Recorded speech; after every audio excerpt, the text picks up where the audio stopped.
But it's not a ગર્ભ સંસ્કાર, it's a part of a ગર્ભ સંસ્કાર. ગર્ભ સંસ્કાર મતલબ કે તમારું બાળક 4 ક્વેશ્ચનથી પરિપૂર્ણ થવું જોઈએ. 4 ક્વેશ્ચન એટલે Q? IQ, PQ, EQ and SQ. આ 4 ક્વેશ્ચન જો બાળકમાં હોય તો બાળક સર્વગુણ સંપન્ન આવે. આ સીધી વ્યાખ્યા છે.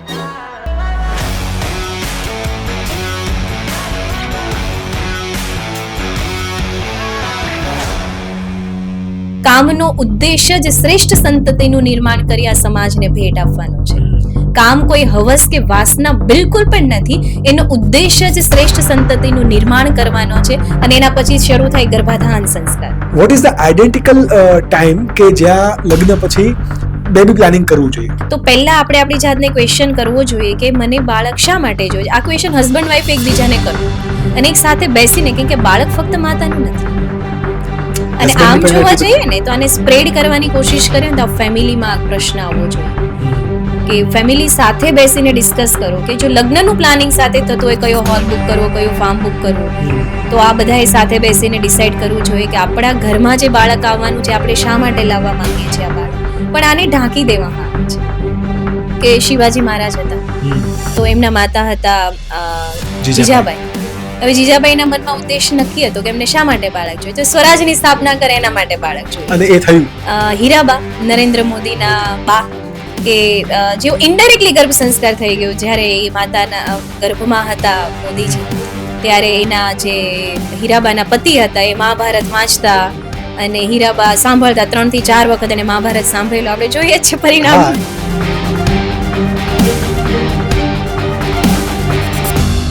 તમે રોગ કદાચ સાંભળ્યું હશે કે બાળક જોવામાં નોર્મલ હોય પણ નજરથી નજર જ ના મિલાવે અને એનું જે ડેવલપમેન્ટ છે એ નોર્મલ બેબી કરતા ઘણું ડીલે હોય. ફિઝિકલ ડેવલપમેન્ટ ડીલે, આમ જોવામાં એકદમ નોર્મલ બાળક લાગે.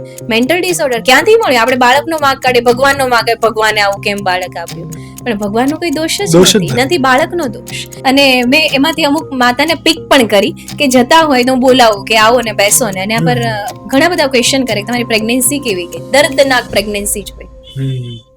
એક પણ લેડી એવી નથી કે ખુશ હોય ને એનું બાળક આવું આવ્યું હોય, કે એને કોઈને કોઈ ફેમિલી ઇશ્યુ હોય, કોઈને કોઈ મનમાં પશ્ચાતાપ રહેતો હોય, દુખી રહેતી હોય, હસબન્ડ સપોર્ટ ના કરતા હોય, અથવા તો ફેમિલીમાંથી કોઈને કોઈ દબાણ રહેતું હોય જેના કારણે સતત ચિંતા, તણાવ એટલે કે સ્ટ્રેસ, ડિપ્રેશન, એન્ઝાયટીમાં રહેતી હોય, સીધી અસર બાળક પર આવે. એટલા માટે ઇનડાયરેક્ટલી ગર્ભ સંસ્કાર પહેલા થતા. એટલે અત્યારે જો કોઈ જોતા હોય ને એને પણ એક ક્વેશ્ચન થતો હોય ને કે ભાઈ અમારા વખતે તો આવું કંઈ નહોતું, તમારે આ બધું નવું નવું આવ્યું છે, આ નવા નવા ધંધા આવી ગયા છે. આ ધંધા નથી, આ વિજ્ઞાન છે. તમારા સમયમાં પણ તમે ઇનડાયરેક્ટલી કરેલું છે અને આ અમે પ્રૂફ સાથે આપીએ છીએ. બસ એટલો ફરક છે. તમારા સમયમાં તમારા દાદી નાની આપેલું છે અને અત્યારે અમારા જેવા ઊભા થઈને તમને સમજાવે છે કે ભાઈ આ કરો. કોઈ સ્પેસિફિક મંત્રનું તમે જો જપ કર્યા કરો તો તમે જેવો ધારો એવો બાળક થાય, મતલબ જીનિયસ બાળક થાય. Is it right or wrong? તો ગર્ભ સંસ્કાર દર વખતે કરવો જોઈએ, રાઈટ? તો સિમલ સંસ્કાર શા માટે બધા લોકો રિપીટેડલી નથી કરતા? તો પુષ્પ સંસ્કારથી તમે છોકરો કે છોકરી એ નક્કી કરી શકો. Is it right or wrong?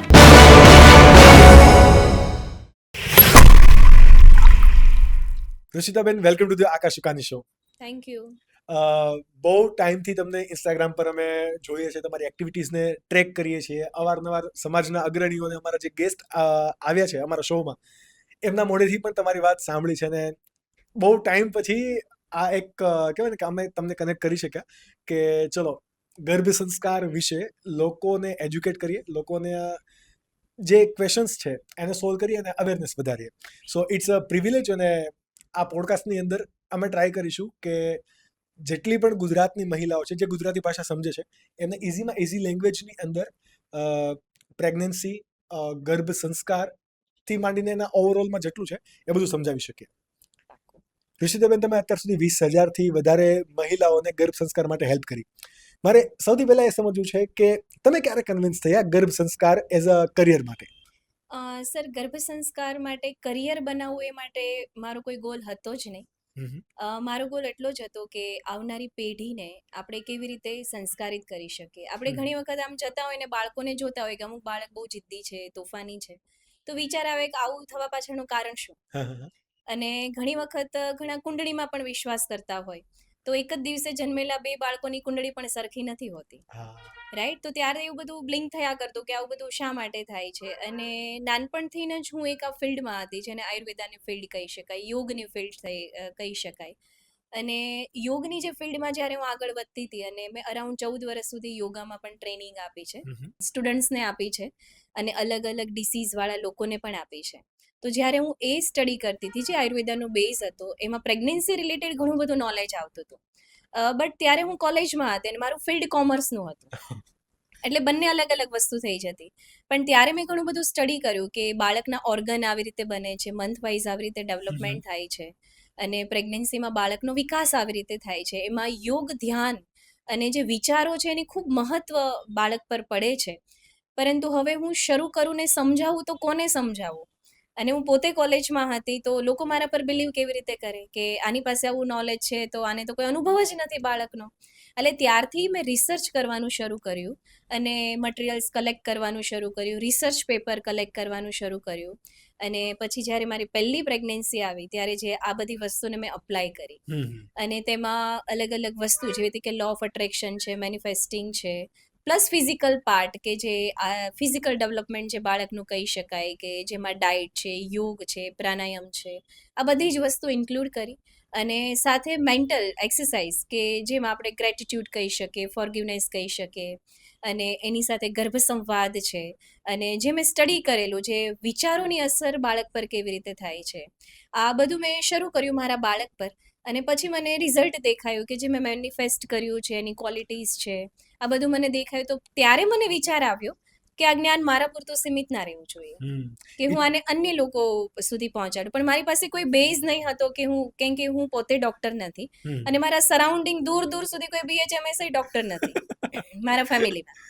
એટલે પછી પહોંચાડવું તો કેવી રીતે પહોંચાડવું? કેમ કે મેં જેટલા કોઈ એક્સપર્ટ્સને જોયેલા એ બધાના કોન્ટેક્ટ ડોક્ટર સાથે હોય, પણ અહીંયા તો કોઈ ડોક્ટર નહીં જે મારા સપોર્ટમાં કરે અથવા તો મને સપોર્ટ કરે. પછી મેં ધીરે ધીરે શરૂઆત કરી, એક મધરને લઈને શરૂઆત કરી, ફ્રીમાં શીખવવાનું શરૂ કર્યું. પછી કુદરતે રસ્તો બતાવ્યો અને આગળ વધતા ગયા. ડેફિનેટલી. તમે જ્યાં સુધી પ્રેગ્નેન્ટ થયા ત્યાં સુધી તમે ગર્ભ સંસ્કાર વિશે કેટલું સાંભળ્યું હતું? બહુ ઓછું સાંભળ્યું હતું, બટ મને એટલી ખબર હતી કે જ્યારે મેં સ્ટડી કરતી હતી ત્યારથી આ વિષય પર ઊંડી ઉતરેલી હતી. અને પછી એ સમયમાં બહુ ઓછું હતું. અત્યારે જેવી રીતે હરેકના મોઢે ગર્ભ સંસ્કાર શું છે બધાને ખબર આ હોય કયો છે. ટાઈમ છે જ્યારે તમે પ્રેગ્નેન્ટ થયા હતા? 2017. 17. યસ, 2016 અને 17માં મારું ફર્સ્ટ બેબી આવ્યું. એટલે 16માં જે મારે પ્રેગ્નન્સી હતી ત્યારની વાત છે. અને પછી ત્યાં સુધીમાં મારી પાસે ઘણું ભંડોળ હતું, પણ લોકોને વહેંચવું કે મેં ખબર જ નહીં હતી. જ્ઞાન તો ઘણું હતું, પણ વહેંચવું કે મેં ખબર નહીં હતી. ને ઘણું બધું સાંભળ્યું હતું. પહેલા કંઈ એટલી બધી ખબર નહીં હતી કેવી રીતે ડિવાઈડ કરી. આને ગર્ભ સંસ્કાર કહેવાય તો ખબર જ નહોતી પહેલી વસ્તુ એ. એક્ઝેક્ટલી. પછી જ્યારે બહાર બધું સાંભળવા લાગ્યા પછી ખબર પડી કે આ તો મારી પાસે છે જ, પણ આને ગર્ભ સંસ્કાર કહેવાય. એક્ઝેક્ટલી આ જ નહોતી ખબર. આપણે નો ડાઉટ ગર્ભ સંસ્કાર એકચ્યુઅલી શું છે ને એ જાણવા પહેલા મારે એ જાણવું છે કે તમે શું શું એવું સાંભળ્યું છે અત્યાર સુધી, કારણ કે તમે બહુ ટાઈમથી આ પ્રેક્ટિસ કરતા આવ્યા છો અને બહુ બધા સેશન્સ લો છો ઓનલાઈન ઓફલાઈન વગેરે વગેરે. તમે કેવા કેવા રૂમર્સ તમારા ક્લાયન્ટ્સ પાસેથી અથવા તો સરાઉન્ડિંગમાંથી સાંભળ્યા કે આ એટલે ગર્ભ સંસ્કાર? રૂમર્સ કેવા કેવા સાંભળ્યા? હા, ઘણા લોકો ગર્ભ સંસ્કાર એટલે એવું માને કે અમે એક હવન કરાવી લીધો એટલે ગર્ભ સંસ્કાર થઈ ગયો. ઘણા લોકો એવું માને કે યોગ કરી લીધા, પ્રાણાયામ કરી લીધા એટલે ગર્ભ સંસ્કાર થઈ ગયું. બટ ઇટ્સ નોટ અ ગર્ભ સંસ્કાર, it's a part of a ગર્ભ સંસ્કાર. ગર્ભ સંસ્કાર મતલબ કે તમારું બાળક 4 ક્વેશ્ચનથી પરિપૂર્ણ થવું જોઈએ. 4 ક્વેશ્ચન એટલે ક્યુ? IQ, PQ, EQ and SQ. આ 4 ક્વેશ્ચન જો બાળકમાં હોય તો બાળક સર્વગુણ સંપન્ન આવે. આ સીધી વ્યાખ્યા છે, રાઈટ? એટલે કે બાળક ફિઝિકલી ફિટ હોવું જોઈએ. That is PQ. Yes, it's a PQ. Emotionally strong હોવું જોઈએ એટલે કે EQ. સ્પિરિચ્યુઅલ એટલે કે SQ, કે સ્પિરિચ્યુઅલ પણ હોવું જોઈએ. અને IQ એટલે કે ઇન્ટેલિજન્ટ હોવું જોઈએ. આ એક 4 એના પાયા છે. આમાંથી એક પાયો પણ નબળો હોય ને તો અધૂરું રહી જાય જોઈએ. જેવી રીતે કે ઘણા લોકો એવું કે હું ગર્ભ સંસ્કાર કરું છું ને એટલે મારું બાળક ઇન્ટેલિજન્ટ જ આવવું જોઈએ. એટલે બાળક ઇન્ટેલિજન્ટ આવવું એ ગર્ભ સંસ્કાર નથી. સમજો કે કોઈ બાળક બહુ જ ઇન્ટેલિજન્ટ છે પણ એમાં ઇમોશન્સ જ નથી, કે કોઈના લાગણીઓને નથી સમજી શકતું, કોઈના પર એને દયા નથી, તો એ બાળક શું આપણે કરીએ? એમાં ગુણો જ નથી. ઘણા લોકો અત્યારે મોટા ભાગે ગર્ભ સંસ્કાર મતલબ કે પીક્યુ ને આઈક્યુ પર ફોકસ કરે છે કે physical quotient and intellectual quotient કે બાળક હષ્ટપુષ્ટ નિરોગી તંદુરસ્ત હોવું જોઈએ અને ઇન્ટેલિજન્ટ હોવું જોઈએ, પરંતુ આ બે કોશન્ટથી પણ બાળક પરિપૂર્ણ નથી થતું. સીધું રીઝન છે કે સમજો કે બાળક ફિઝિકલી સ્ટ્રોંગ છે અને ઇન્ટેલિજન્ટ પણ છે, પણ એનામાં જે સમજો કે દયા નથી, કરુણા નથી, ભક્તિ, કે જેમાં ભક્તિ એટલે કે એવું નથી કે સંત બની જવું, કે એમાં નીતિ, ધર્મ, ન્યાય, કૃતજ્ઞતા, દયા, કરુણા આ બધા ગુણો ભક્તિમાં આવે, કે એનામાં એ છે જ નહીં તો શું કામનું. હવે આને એક એક્ઝામ્પલથી સમજીએ કે ભાઈ હિટલર, આપણે નામ સાંભળ્યું છે, શું એ ફિઝિકલી સ્ટ્રોંગ નહીં હતો? બહુ ફિટ હતા, એકદમ ફિટ. શું ઇન્ટેલિજન્ટ નહીં હતા? એકદમ ઇન્ટેલિજન્ટ હતા. જર્મનમાં સૌથી ઇન્ટેલિજન્ટ વ્યક્તિમાંથી એ સીધી વસ્તુ છે, ઇન્ટેલિજન્ટ ના હોતા દુનિયાને હફાવે કેવી રીતે? તો શું એ સારા માણસ હતા? કોણ એને સારી રીતે યાદ કરે છે? ઇનડાયરેક્ટલી ઘણી બધી માતાઓ આ જ ભૂલ કરી રહી છે કે એને ફિઝિકલી સ્ટ્રોંગ બેબી જોઈએ છે ને ઇન્ટેલિજન્ટ જોઈએ છે, પરંતુ આ બે ખાલી નજરે ચડે છે. એની પાછળ જે સાયલેન્ટ જે ક્વોલિટી છે એ ઇક્યુ ને એસક્યુ છે, જે emotional quotient and spiritual quotient છે, જે એના પાયા છે. અને એ મજબૂત બને ત્યારે જ બને કે જ્યારે ચારે ચાર કોશનને તમે આવરી લો અને એના પર જ્યારે વર્ક કરવામાં આવે કે ઇમોશનલ કોશન અને spiritual caution is most important part of a ગર્ભ સંસ્કાર, કે આના પર કામ થવું જોઈએ. બટ આજકાલ જે તમે રીલ્સમાં પણ જોતા હશો કે બેબીનું બ્રેઇન ડેવલપ કરવા માટે એક્ટિવિટીઝ થાય છે, ફિઝિકલી સ્ટ્રોંગ બનાવવા માટે યોગ પ્રાણાયામ થાય છે, પણ ક્યાંય એ તમે નહીં સાંભળ્યો કે બાળક ભાવાત્મક રીતે કેવી રીતે વિકસિત થાય, આધ્યાત્મિક રીતે વિકસિત કેવી રીતે થાય, એના માટે શું કરવું એ કોઈ સમજાવતું જ નથી. બસ આ જ વસ્તુ બધી જે મતલબ મેં સ્ટડી કરી, રિસર્ચ કર્યું, એનામાં બધી જ વસ્તુને આવરી લઈને આખું એક ગર્ભ સંસ્કાર ડિઝાઇન કર્યું કે એક પણ ક્વેશ્ચન એનો વીક ના રહી જવો પડે, રાઈટ? એક ક્વેશ્ચન પણ વીક રહી ગયો તો એ બાળકમાં કોઈને કંઈ અધૂરપ તમને જોવા મળે. ફિઝિકલી હષ્ટપુષ્ટ ને ઇન્ટેલિજન્ટ તો ઘણા પડ્યા છે દુનિયામાં. એક્ઝેક્ટલી. અમે છે ને બહુ ટાઈમ પહેલા એક લગ્ન સંસ્કાર વિશે પોડકાસ્ટ બનાવેલું, એમની લિંક અહીંયા આઈ બટન પર હું આપી દઉં છું. ત્યારે 16 સંસ્કારોમાંથી આ લગ્ન સંસ્કાર અને ગર્ભ સંસ્કારની થોડીક એવી અમે વાત કરી હતી. ઇન જનરલી બહુ બધા લોકોએ આવું સાંભળેલું હોય કે ગર્ભ સંસ્કાર એક તો બ્રાહ્મણ કરાવે છે એ, અને ગર્ભ સંસ્કાર કે જે આપણે 2016 પછી હું કહું તો કે વધારે સાંભળે છે, ખાસ કરીને કોવિડ પછી તો બહુ જ વધારે, અને અત્યારે તો કહેવાય ને કે સારો એવો બિઝનેસ પણ લોકો કરે છે ગર્ભ સંસ્કારના નામથી. તો આ બંનેની અંદર જે બ્રાહ્મણ કરાવે છે એ અને ગર્ભ સંસ્કાર એક્સપર્ટ્સ કરાવે છે એ બંને કઈ રીતે ડિફરન્સ છે ને એ મારે સમજવું છે. સીધી વસ્તુ છે કે જે બ્રાહ્મણ કરાવે છે યજ્ઞ, પૂજા અને કર્મકાંડ કરાવે છે. મેં તમને પહેલા જ કીધું કે કર્મકાંડ, પૂજા પાઠ ઇટ્સ અ નોટ અ ગર્ભ સંસ્કાર, it's a part of a ગર્ભ સંસ્કાર. કે ગર્ભ સંસ્કાર છે ને ટોટલી સાયન્ટિફિક છે, એને ધર્મ, નાત, જાત પાત સાથે કોઈ લેવા દેવા નથી. કોઈ મુસ્લિમ છે, કોઈ ક્રિશ્ચિયન છે, કોઈ હિન્દુ છે. હવે જે વ્યક્તિ આ રૂલ્સને ફોલો કરે છે એ ગર્ભ સંસ્કારને ફોલો કરે છે. પછી એમાં એવું ના જોવામાં આવે કે ભાઈ આ હિન્દુ છે તો એના હિન્દુના ગર્ભ સંસ્કાર આવે, મુસ્લિમ છે. અમારા ઓનલાઈન ક્લાસમાં તમે જુઓ તો ઇસ્લામિક પણ છે, ક્રિશ્ચિયન પણ છે, બધા છે, કેમ કે સાયન્સ છે, બરાબર છે. અને એ જે સ્પિરિચ્યુઅલ વેથી જે કર્મકાંડ થાય છે, ગર્ભ સંસ્કારનો એક ભાગ છે, એ ગર્ભ સંસ્કાર નથી. એને આપણે સાયન્સ સાથે જો રિલેટ કરીએ તો જ્યારે તમે પૂજા પાઠ કરો છો, કર્મકાંડ અમે પણ સજેસ્ટ કરીએ છીએ કે તમે પૂજા કરો, આરતી કરો, પછી કર્મકાંડ કરો, કે જેનાથી થોડા સમય માટે તમારા બધાનું મન શાંત રહે. અને એ સ્પિરિચ્યુઅલ ક્વેશ્ચન છે, એ 4 ક્વેશ્ચનમાંનો એક ક્વેશ્ચન સ્પિરિચ્યુઅલ ક્વેશ્ચન છે કે જે કરવાથી માતાનું મન શાંત રહે છે. અને જ્યારે માતા શાંત રહે ત્યારે એકાગ્ર બને છે, અને એકાગ્ર બને ત્યારે જે બાળકનું ન્યુરોલોજીકલ ડેવલપમેન્ટ થાય છે એ સારી રીતે થાય છે. એટલા માટે એ ગર્ભ સંસ્કારનો ભાગ છે. પણ ઘણા બધા લોકો એવું વિચારે કે મેં તો ગર્ભ સંસ્કારનો હવન કરાવી લીધો એટલે મારું ગર્ભ સંસ્કાર થઈ ગયું. પણ બાળકની રચના વૈજ્ઞાનિક રીતે જ્યારે આપણે સમજીએ, તમે લગ્ન સંસ્કારની વાત કરી કે આપણા 4 પુરુષાર્થ વર્ણિત છે, ધર્મ, અર્થ, કામ અને મોક્ષ, કે જે લગ્ન સંસ્કારનો ઉદ્દેશ્ય છે, જે કામ છે, કામનો ઉદ્દેશ્ય જ શ્રેષ્ઠ સંતતિનું નિર્માણ કરી આ સમાજને ભેટ આપવાનો છે. કામ કોઈ હવસ કે વાસના બિલકુલ પણ નથી, એનો ઉદ્દેશ્ય જ શ્રેષ્ઠ સંતતિનું નિર્માણ કરવાનો છે. અને એના પછી શરૂ થાય ગર્ભાધાન સંસ્કાર. ગર્ભાધાન અને ગર્ભ સંસ્કાર, વોટ ઇઝ ધ ડિફરન્સ? ગર્ભ સંસ્કારનો ભાગ છે ગર્ભાધાન સંસ્કાર, કે જ્યારે કોઈ દંપતી પહેલી વાર વિચાર કરે કે તેઓ આ દુનિયામાં કોઈ બાળકને લાવવા માંગે છે, ત્યારથી એના ગર્ભાધાન સંસ્કાર એટલે કે એના મનમાં આવનાર બાળકનું વ્યક્તિત્વ નિર્માણ અને ચરિત્ર નિર્માણ એના મનના વિચારો દ્વારા ઘડાય. કેવી રીતે ઘડાય? સમજો કે આપણું બોડી છે, સાયન્ટિફિક રીતે આપણે સમજવાની મતલબ કોશિશ કરીએ તો આપણા બોડીમાં ન્યુરોન્સથી બનેલું છે, જીવકોષથી બનેલું, જેને આપણે વૈજ્ઞાનિક ભાષામાં જેને આપણે સેલ્સ કહીએ. Yep. તો એ સેલ્સ વિજ્ઞાન એવું કહે છે કે 3 મહિના લે, જન્મે ને મરે ત્યાં સુધીનું એવરેજ આયુષ્ય એ સેલ્સની 1 સેલની 3 મંથ્સ હોય. 3 months હોય. અને આપણા બોડીમાં 37 to 51 ટ્રિલિયન સેલ્સ આવેલા છે. હમ. અને એ હરેક સેલમાં ગતિવિધિ થતી રહે, જન્મે છે, મરે છે, જન્મે છે, મરે છે. હવે એ ગતિવિધિ થાય છે એના પર માતા પિતાની 5 ઇન્દ્રિય, આંખ, કાન, નાક, જીભ અને ત્વચા, અને છઠ્ઠી ઇન્દ્રિય મનની ઇન્દ્રિય, એની સમગ્ર અસર કોટેડ હોય. હમ. તો સમજો કે ગર્ભાધાન થયું તો ઘણા બધા એવું કે હવે બીજ બની ગયું છે, હવે આપણે ધ્યાન રાખવું જોઈએ. પણ સાચી શરૂઆત લગ્ન પછીથી થાય. ઓકે. ગર્ભાધાન સંસ્કાર લગ્ન પછી તરત ગર્ભધાન સંસ્કાર. મતલબ કે જ્યારે તમે પ્રેગ્નન્સી રહે છે એના ઓછામાં ઓછા 3 મહિના પહેલા આની શરૂઆત કરવી જોઈએ. હમ. કે તમને કેવું બાળક જોઈએ છે એ તમારે વિચાર કરવાનો કે મને એના ગુણો કેવા જોઈએ છે, મતલબ એની ક્વોલિટી કેવી જોઈએ છે. આમાં કોઈ ડોક્ટર એન્જિનિયર બનાવવાની વાત બિલકુલ પણ નથી. બટ આ ટોપિકને નો ડાઉટ હું હજી આગળ કન્ટિન્યુ કરું, બટ તમે જે કીધું કે લગ્ન પછી જ્યારે પણ તમારે પ્રેગ્નન્સી આગળ વધારવી હોય, બરાબર, અગર કોઈ કપલ પ્લાનિંગ કરે છે 3 મહિના પહેલા ગર્ભધાન પર ફોકસ કરવું જોઈએ. What is the identical time કે જ્યાં લગ્ન પછી બેબી પ્લાનિંગ કરવું જોઈએ? What is identical period? Ayurveda પ્રમાણે તો આમ જોવા જઈએ ને તો લગ્નની ઉંમર વર્ણિત છે. 18 વર્ષથી 28 વર્ષની અંદર દીકરા દીકરીના લગ્ન થઈ જવા જોઈએ. પરંતુ આજકાલ સ્ટડી એન્ડ બધા કુદરતના નિયમોને હાથમાં લઈને બેઠા છે કે પહેલા કરિયર સેટ કરીએ, મેરેજ કરીએ, હરીએ ફરીએ, અને પછી મેરેજ કરીએ એટલે લગ્નની ઉંમર તો એમ પણ વીતતી જ જાય છે. એટલે બાળક થવા માટેનો આઈડિયલ સમય છે 18 થી 28 વર્ષની અંદર, રાઈટ? એટલે ઓછામાં ઓછા 25 વર્ષ આજુબાજુ તો બાળક થઈ જવું જોઈએ, કેમ કે 22 વર્ષે સ્ટડી કમ્પ્લીટ થાય, મેરેજ થાય.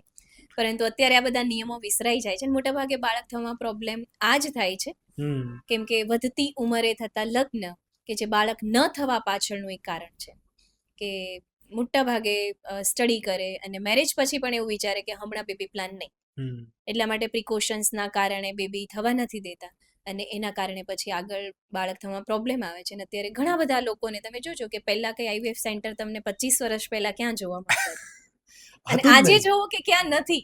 એક્ઝેક્ટલી, કે ભાઈ મેરેજ થયા ત્યારથી બેબી પ્લાનિંગ કરવાનો વચ્ચેનો ટાઈમ કેટલો હોવો જોઈએ? સપોઝ કે કોઈ આપણું ઓડિયન્સ એવું છે કે જે મેરેજ કરવાનું છે, કે જસ્ટ હમણાં મેરેજ થયા છે, કે બેબી પ્લાનિંગ કરે છે, તો એમના માટે રેફરન્સ. ઓછામાં ઓછા પ્રેગ્નન્સી પ્લાનિંગ માટે 3 મહિનાથી ઓછો સમય ના હોવો જોઈએ, રાઈટ? સમજો કે મેં તમને સમજાવ્યા વિજ્ઞાન કે ન્યુરોન્સ પર છેલ્લા 3 મહિનાની અસર હોય છે. બાળક જ્યારે કન્સીવ થાય ને ત્યારે છેલ્લા 3 મહિનાના માતા પિતાના આહાર, વિહાર અને વિચાર કેવા છે એની અસર એ સ્ત્રી બીજ એટલે કે ઓવમ અને પુરુષ બીજ એટલે કે સ્પર્મ એના પર કોટેડ હોય છે.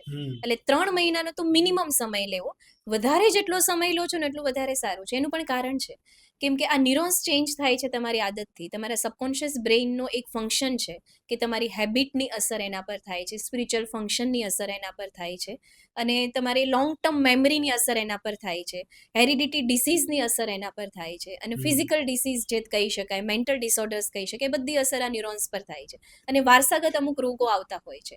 તો આ બધી જ વસ્તુ બાળકમાં ના આવે એના માટે પહેલા 3 મહિનાનો સમય લેવો, અને એના માટે પહેલા તો શરીર શુદ્ધ કરવું. બીજું ફંક્શન છે કે મનને શુદ્ધ કરવું, અને પછી કેવું બાળક જોઈએ છે, કેમ કે હરેક વસ્તુમાં આપણું પ્લાનિંગ હોય. પોડકાસ્ટ શૂટ કરીએ છીએ એના માટે ઘણા ટાઈમથી પ્લાનિંગ કરતા, એમના તો કે આવીને બેસીને શૂટ નથી કરતા, રાઈટ? એક બિચારી ગૃહિણી પણ સાંજની રસોઈ બનાવવા માટે આખું પ્લાનિંગ કરતી હોય, સાંજે શું બનાવશું. તો એક બાળક લાવવા માટે પ્લાનિંગ શા માટે નથી કરતા? મેજોરિટી કેસીસની અંદર લોકો નથી કરતા. That is what I believe. Right. કારણ કે એમના કારણે જ અત્યારે બહુ બધા છોકરાઓની અંદર આપણે એવા કેરેક્ટરિસ્ટિક જોઈએ છીએ કે જે ના હોવા જોઈએ, બરાબર? તો આ બધી વસ્તુ થાય છે. બટ તમે જે મને વાત કરી કે ભાઈ શરીરનું શુદ્ધિકરણ, મનનું શુદ્ધિકરણ, આ જે ગર્ભધાન સંસ્કાર છે, મતલબ પ્રેગ્નન્સીના 3 મહિના પ્લાનિંગ, એ કઈ રીતે કરવાના? જ્યારે પણ તમને વિચાર આવે કે હવે બાળકને આ દુનિયામાં લાવવું છે, પહેલા તો આપણે એ પોતાની જાતને પ્રશ્ન પૂછવો કે મને બાળક જોઈએ જ છે શા માટે, રાઈટ? આપણે કોઈ ડિગ્રી લઈએ તો આપણા મનમાં ક્લિયર હોય છે કે મારે ડોક્ટર બનવું છે, એન્જિનિયર બનવું છે, સીએ બનવું છે, એટલા માટે મને ડિગ્રી જોઈએ છે, આમાં મારે કરિયર સેટ કરે. એવું તો નથી ને કે ડોક્ટર બનવું કોમર્સ લઈ લીધું ને આપણે કહી દઈએ કે ચલો ને જોઈએ છે હવે જે બનીએ, એવું તો હોતું જ નથી, રાઈટ? તો પહેલા આપણે આપણી જાતને ક્વેશ્ચન કરવો જોઈએ કે મને બાળક શા માટે જોઈએ. આ ક્વેશ્ચન હસબન્ડ વાઈફ એકબીજાને કરવું, અને એક સાથે બેસીને, કેમ કે બાળક ફક્ત માતાનું નથી. અને આમ જોવા જઈએ ને તો આને સ્પ્રેડ કરવાની કોશિશ કરીએ ને તો આ ફેમિલીમાં પ્રશ્ન આવવો જોઈએ.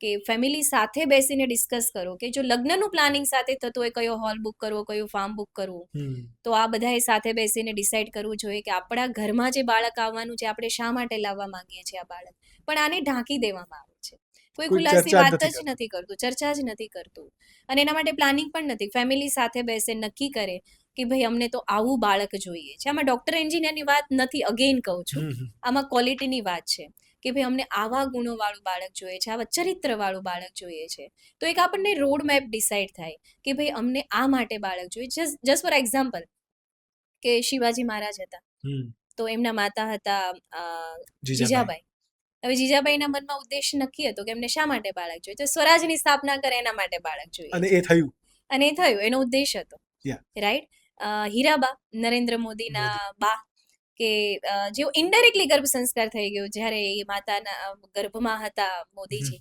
ત્યારે એના જે હીરાબાના પતિ હતા એ મહાભારત વાંચતા અને હીરાબા સાંભળતા 3 થી 4 વખત એને મહાભારત સાંભળેલું આપણે જોઈએ છે પરિણામ અને વાત સાંભળેલી છે હા અને આ મતલબ પ્રી ડિસાઇડ જેને ઉદ્દેશ્ય કહી શકાય આવી રીતે તો ઘણા બધા એક્ઝામ્પલ છે તે વિવેકાનંદ સ્વામી કે ભુવનેશ્વરી દેવીનો ઉદ્દેશ્ય નક્કી હતો કે એમનું બાળક છે ને શિવનો અંશ હોવો જોઈએ આ પ્રી ડિસાઇડેડ છે પ્લાનિંગની વાત છે અને એને એવી જ કલ્પના કરી એવું જ આકર્ષણ કર્યું અને બસ એવું જ કે મને શિવનો અંશ જોઈએ છે અને શિવની આપણને વાત ખબર છે કે શિવ ક્યારેય જન્મ્યા નથી ને જન્મ લેવાના પણ નથી પણ છતાં એને ઉદ્દેશ્ય સેવેલો કે એમનો અંશ જોઈએ અને એકવાર સપનું આવ્યું કે એમને શિવ જેવું મતલબ શિવ પોતે જન્મ લેવા આવી રહ્યા છે અને એમનો અંશ આવી રહ્યો અને ખરેખર વિવેકાનંદ સ્વામીનું જીવન ચરિત્ર છે કેટલું તેજોમય ને ઓજમય છે કે એને જોઈશ આ પ્રી પ્લાનિંગનો ઉદ્દેશ્ય કહી શકાય આ પહેલો સંકલ્પ કે માતા પિતા અને પરિવારે સાથે બેસીને નક્કી કરવું કે બાળક શા માટે જોઈએ છે બીજું કે બાળક કેવું જોઈએ છે આ બીજો સવાલ પોતાની જાતને થવો પડે કે ભાઈ બાળક કેવું જોઈએ છે તમે કોઈ ગર્ભ સંસ્કારમાં જાઓ યોગ પ્રાણાયામ ધ્યાન કરી લીધું અને આ તો છૂટું છવાયું બધું થઈ ગયું ખબર જ નથી કે આપણે અહીંયા શા માટે આવીએ છીએ રાઈટ તો એના ગુણોની યાદી બનાવો એનો ફિઝિકલી તમને કેવા ગુણો જોઈએ છે એનામાં તંદુરસ્તી કેવી જોઈએ છે કોના જેવી તંદુરસ્તી જોઈએ છે ફિટ કેવું એ જોઈએ છે એનું રંગરૂપ કેવું છે ફિઝિકલ ક્વેશ્ચન છે ઇમોશનલ ક્વેશ્ચન તેમાં દયા જોઈએ છે તો દયા કોના જેવી ભાઈ મધર ટેરેસા જેવી દયા હોવી જોઈએ રાઈટ સ્પિરિચ્યુઅલ ક્વેશ્ચન તો આધ્યાત્મિકતા જોઈએ છે તો કોના જેવી તો નરસિંહ મહેતા જેવી મીરાબાઈ જેવી ઇન્ટેલિજન્સી જોઈએ છે તો કોના જેવી આઇન્સ્ટાઈન જેવી રામાનુજ શાસ્ત્રી જેવી તો આ બધું પ્રી ડિસાઇડ જરૂરી નથી કે તમે બધું કરો બધું આવશે એવું પણ કોઈ એવી કઈ પેલી ફિક્સ નથી અને આ કોઈ પ્રોડક્ટ નથી કે આને બતાવી શકાય રાઈટ આ તો અનુભવનો વિષય અને તમે જેટલું અટ્રેક્ટ કરો અને કેટલું મળે તો પછી કુદરત પર જ છોડવું પડે રાઈટ પણ પેલું કહે ને કે સપના ઊંચા જ જોવા અને સારું જ વિચારવું કદાચ કંઈ નહીં મળે પણ તમારા વિચારો જે સુધરશે ને એની અસર ભવિષ્યના બાળક પર જરૂર થશે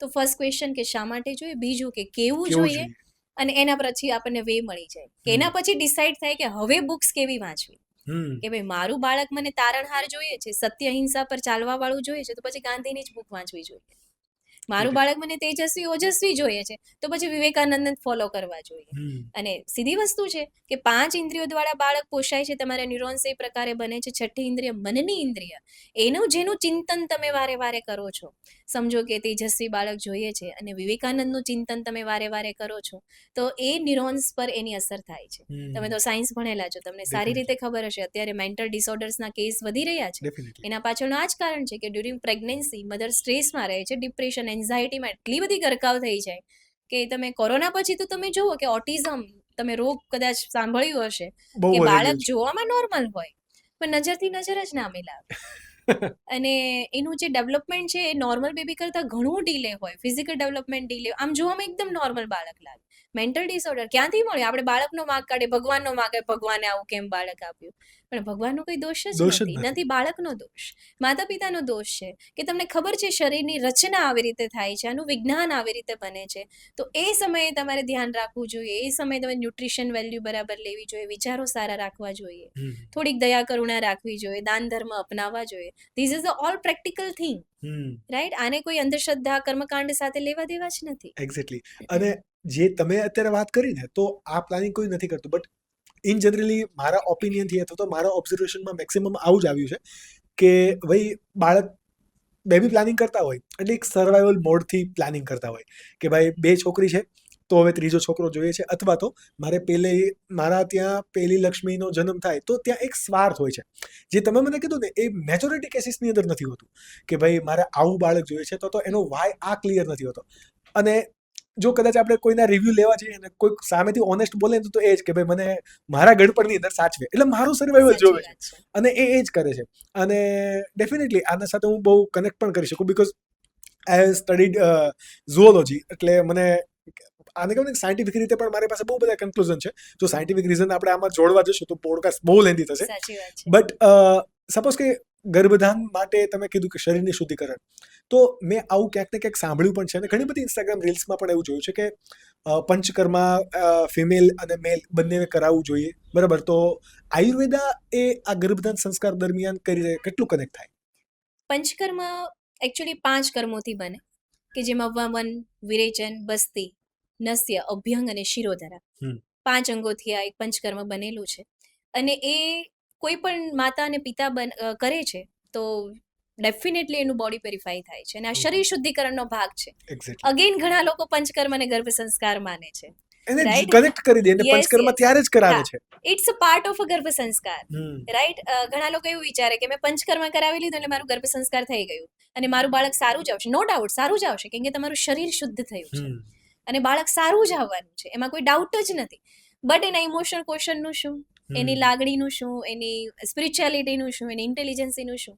પંચકર્મ એ છે ફિઝિકલ ક્વેશ્ચનનો ભાગ, કે જેનાથી તમારું શરીર શુદ્ધ થયું, મતલબ તમારા બીજ પ્યોર થઈ ગયા. હવે જે નવા બીજ બનશે, જે ન્યુરોન્સમાંથી બીજ બનવાના, જે સેલ્સમાંથી સ્ત્રી બીજ ને પુરુષ બીજ બનવાના છે, એ શ્રેષ્ઠ ને ઉત્તમ જ બનશે, એમાં કોઈ શંકાને સ્થાન નથી. બીજી વાત તમે આગળ કરી કે ઘણા લોકો પ્લાનિંગ કરે કે ભાઈ દીકરો જોઈએ, દીકરી જોઈએ.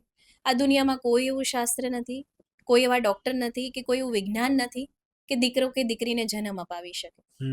સીધી વસ્તુ છે. નો ડાઉટ અમુક ટેકનિક્સો વિદેશોમાં ફોલો થાય છે, બટ આપણા ઇન્ડિયામાં ઇલીગલ વસ્તુ છે. અને જો હવે આ જ બધા નિયમોને, કુદરતના નિયમોને હાથમાં લઈ લેશે માણસ, તો કુદરત પર વિશ્વાસ કોણ કરશે? અને કુદરતની વિરુદ્ધમાં ક્યાં, તો કુદરત અમારા વિરુદ્ધમાં છે. સીધી વસ્તુ છે કે અમે ગમે ત્યારે બોલીએ ને, અમે બાળક બોલીએ, દીકરો કે દીકરીનું નામ ક્યારેય ના લઈએ કે આમ કરવાથી દીકરો આવો આવશે. કે અમારું દિવ્ય બાળક, અમારું શ્રેષ્ઠ સંતાન અને દિવ્ય શિશુ બોલીએ. ક્યારે અમે એવો શબ્દ વાપરીએ જ નહીં કે મારો દીકરો કે મારી દીકરી. નેવર.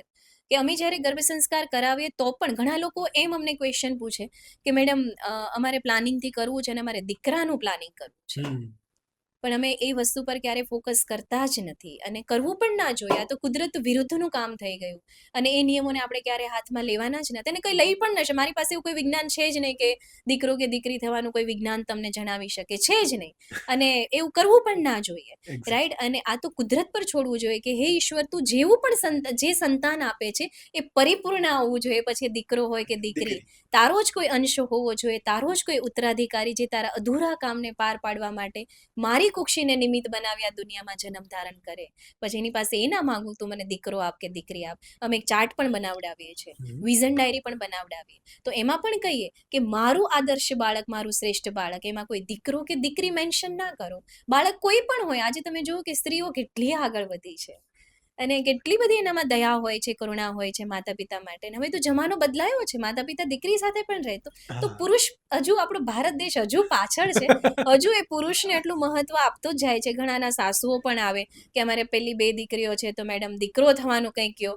હું ભગવાન નથી અને હું ડોક્ટર પણ નથી કે એના વિજ્ઞાનને આટી ઘૂટીને પાર પાડી શકું. એના ક્રોમોઝન્સને ચેન્જ કરવાની તાકાત મારામાં નથી. મારું કામ એટલું છે કે બાળક સંસ્કારી કેવી રીતે આવે, ને એ પણ સંસ્કારી ત્યારે આવશે જ્યારે તમારી વહુ ફોલો કરશે. મારું કામ ફક્ત રસ્તો બતાવવાનું છે, ચાલવું તો તમારે જ પડશે. સીધી વસ્તુ છે. સપોઝ કે કોઈ વિમેન અથવા તો કોઈ કપલ ગર્ભ ધારણ માટે ગર્ભધાન ની પ્રેક્ટિસ કરે છે, બરાબર? એમના બધા વાય ક્લિયર થઈ ગયા. મને તમે જો સ્ટેપ બાય સ્ટેપ પ્રોસેસ કહી શકો કે ફર્સ્ટ મંથ આ કરવું જોઈએ, સેકન્ડ મંથ આ કરવું જોઈએ, અથવા તો એમને જ્યારે ખબર પડે કે ચલો પ્રેગ્નન્સી છે ત્યારથી લઈને શું શું પ્રોસેસ કરવી જોઈએ, અને જે તમે જે 4Q કીધા, ફિઝિકલ, સ્પિરિચ્યુઅલ, ઇન્ટેલિજન્ટ અને ઇમોશનલ, તો એ કઈ રીતે ડેવલપ થાય, એના માટેની શું શું હેબિટ્સ હોવી જોઈએ? મારે one by one, step by step ને આને સમજવું છે. ઓકે, 4 ક્વેશ્ચનની વાત કરીએ ને તો આ કોઈ રોકેટ સાયન્સ નથી. નોર્મલી જરૂરી પણ નથી કે તમે ગર્ભ સંસ્કારમાં આવો ને આ ક્લાસ કરો. સીધી વસ્તુ છે કે ગર્ભ સંસ્કાર સિમ્પલ એક કહેવાય ને કે સાયન્સ છે કે તમારી આદતોને બદલો. ઓકે. આદતોમાં પરિવર્તન એ જ ગર્ભ સંસ્કાર છે. જસ્ટ ફોર એક્ઝામ્પલ કે મારું વાય ક્લિયર થઈ ગયું કે મારા બાળકમાં દયા હોવી જોઈએ, કરુણા હોવી જોઈએ, પ્રેમ હોવો જોઈએ, સદાચાર હોવો જોઈએ, નીતિ, ધર્મ અને ન્યાય કે પૃથ્થકરણ વાળું મારું બાળક હોવું જોઈએ. તો સિમ્પલ વસ્તુ છે કે આ ક્વોલિટી મારામાં કેવી રીતે આવે, એના માટે યસ, આના માટે આપણે પ્રેક્ટિસ કરવાની છે. સિમ્પલ. પેલી કહેવત છે ને કે ભાઈ અવેડામાં હોય તો કૂવામાં આવે. યસ યસ, સીધી વસ્તુ છે. કૂવામાં હોય એ જ અવાડામાં આવે, અને બોય બીજ બબુલકા તો આમ કહા સે આए. તમને બાળક જોઈએ છે તેજસ્વી ને ઓજસ્વી, પણ આપણી જે આદતો એવી છે કે બીજાને શરમ આવે તો પછી કેવી રીતે આવે? સીધી વસ્તુ કે છે કે મારા બાળકમાં મને દયા જોઈએ છે તો મારા પરોપકારની પ્રવૃત્તિ કરવી જોઈએ, મારે દાન ધર્મની પ્રેક્ટિકલ એક્ટિવિટી કરવી જોઈએ. એટલે એમાં સ્પિરિચ્યુઆલિટી પણ આવી ગયું કે રોજ એક નાનો સંકલ્પ તો લઈએ. અમે અમારા ક્લાસમાં આવતા મધર્સને છે ને પહેલા વાય ક્લિયર કરાવીએ અને પછી અમુક સંકલ્પ લેવડાવરાવીએ. શા માટે? કેમ કે સંકલ્પથી સૃષ્ટિ બને.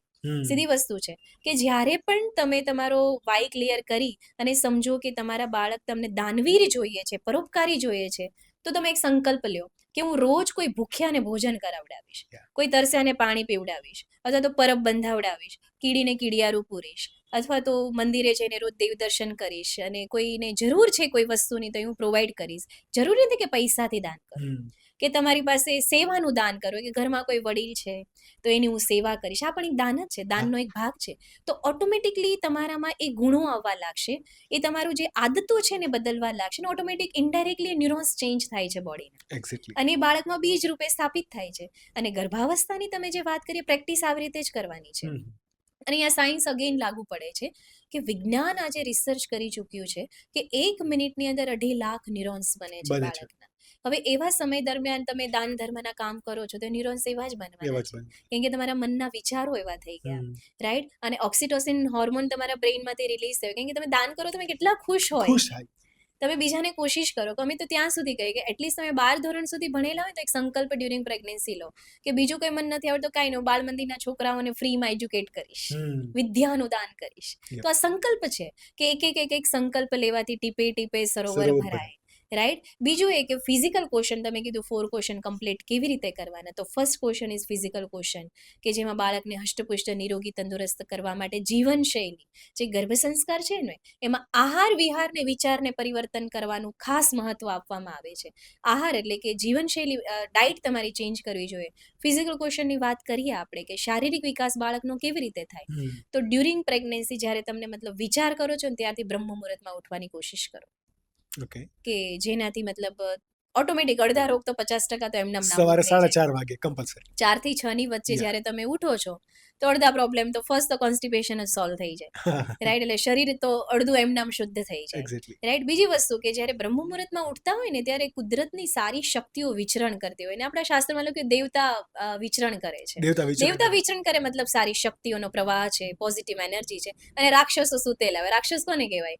કે જે ઉગતો સૂર્ય ના જોવે એને રાક્ષસ કહેવાય. અને રાક્ષસને કઈ શિંગડા પૂછડા ના હોય, પરંતુ જેનામાં વિકાર વધારે છે, ક્રોધ, ઈર્ષ્યા, નિંદા, દ્વેષ, અધીરાય, અસંતોષ જેમાં વધારે છે, રાક્ષસ કહેવાય. અને સવારમાં 4 થી 6 ની જે એનર્જી છે, સુપર પાવરફુલ, જેને કોસ્મિક એનર્જી કહી શકાય, હવે એ આપણને મળે છે તો શરીર એમનામ શુદ્ધ થઈ જાય છે.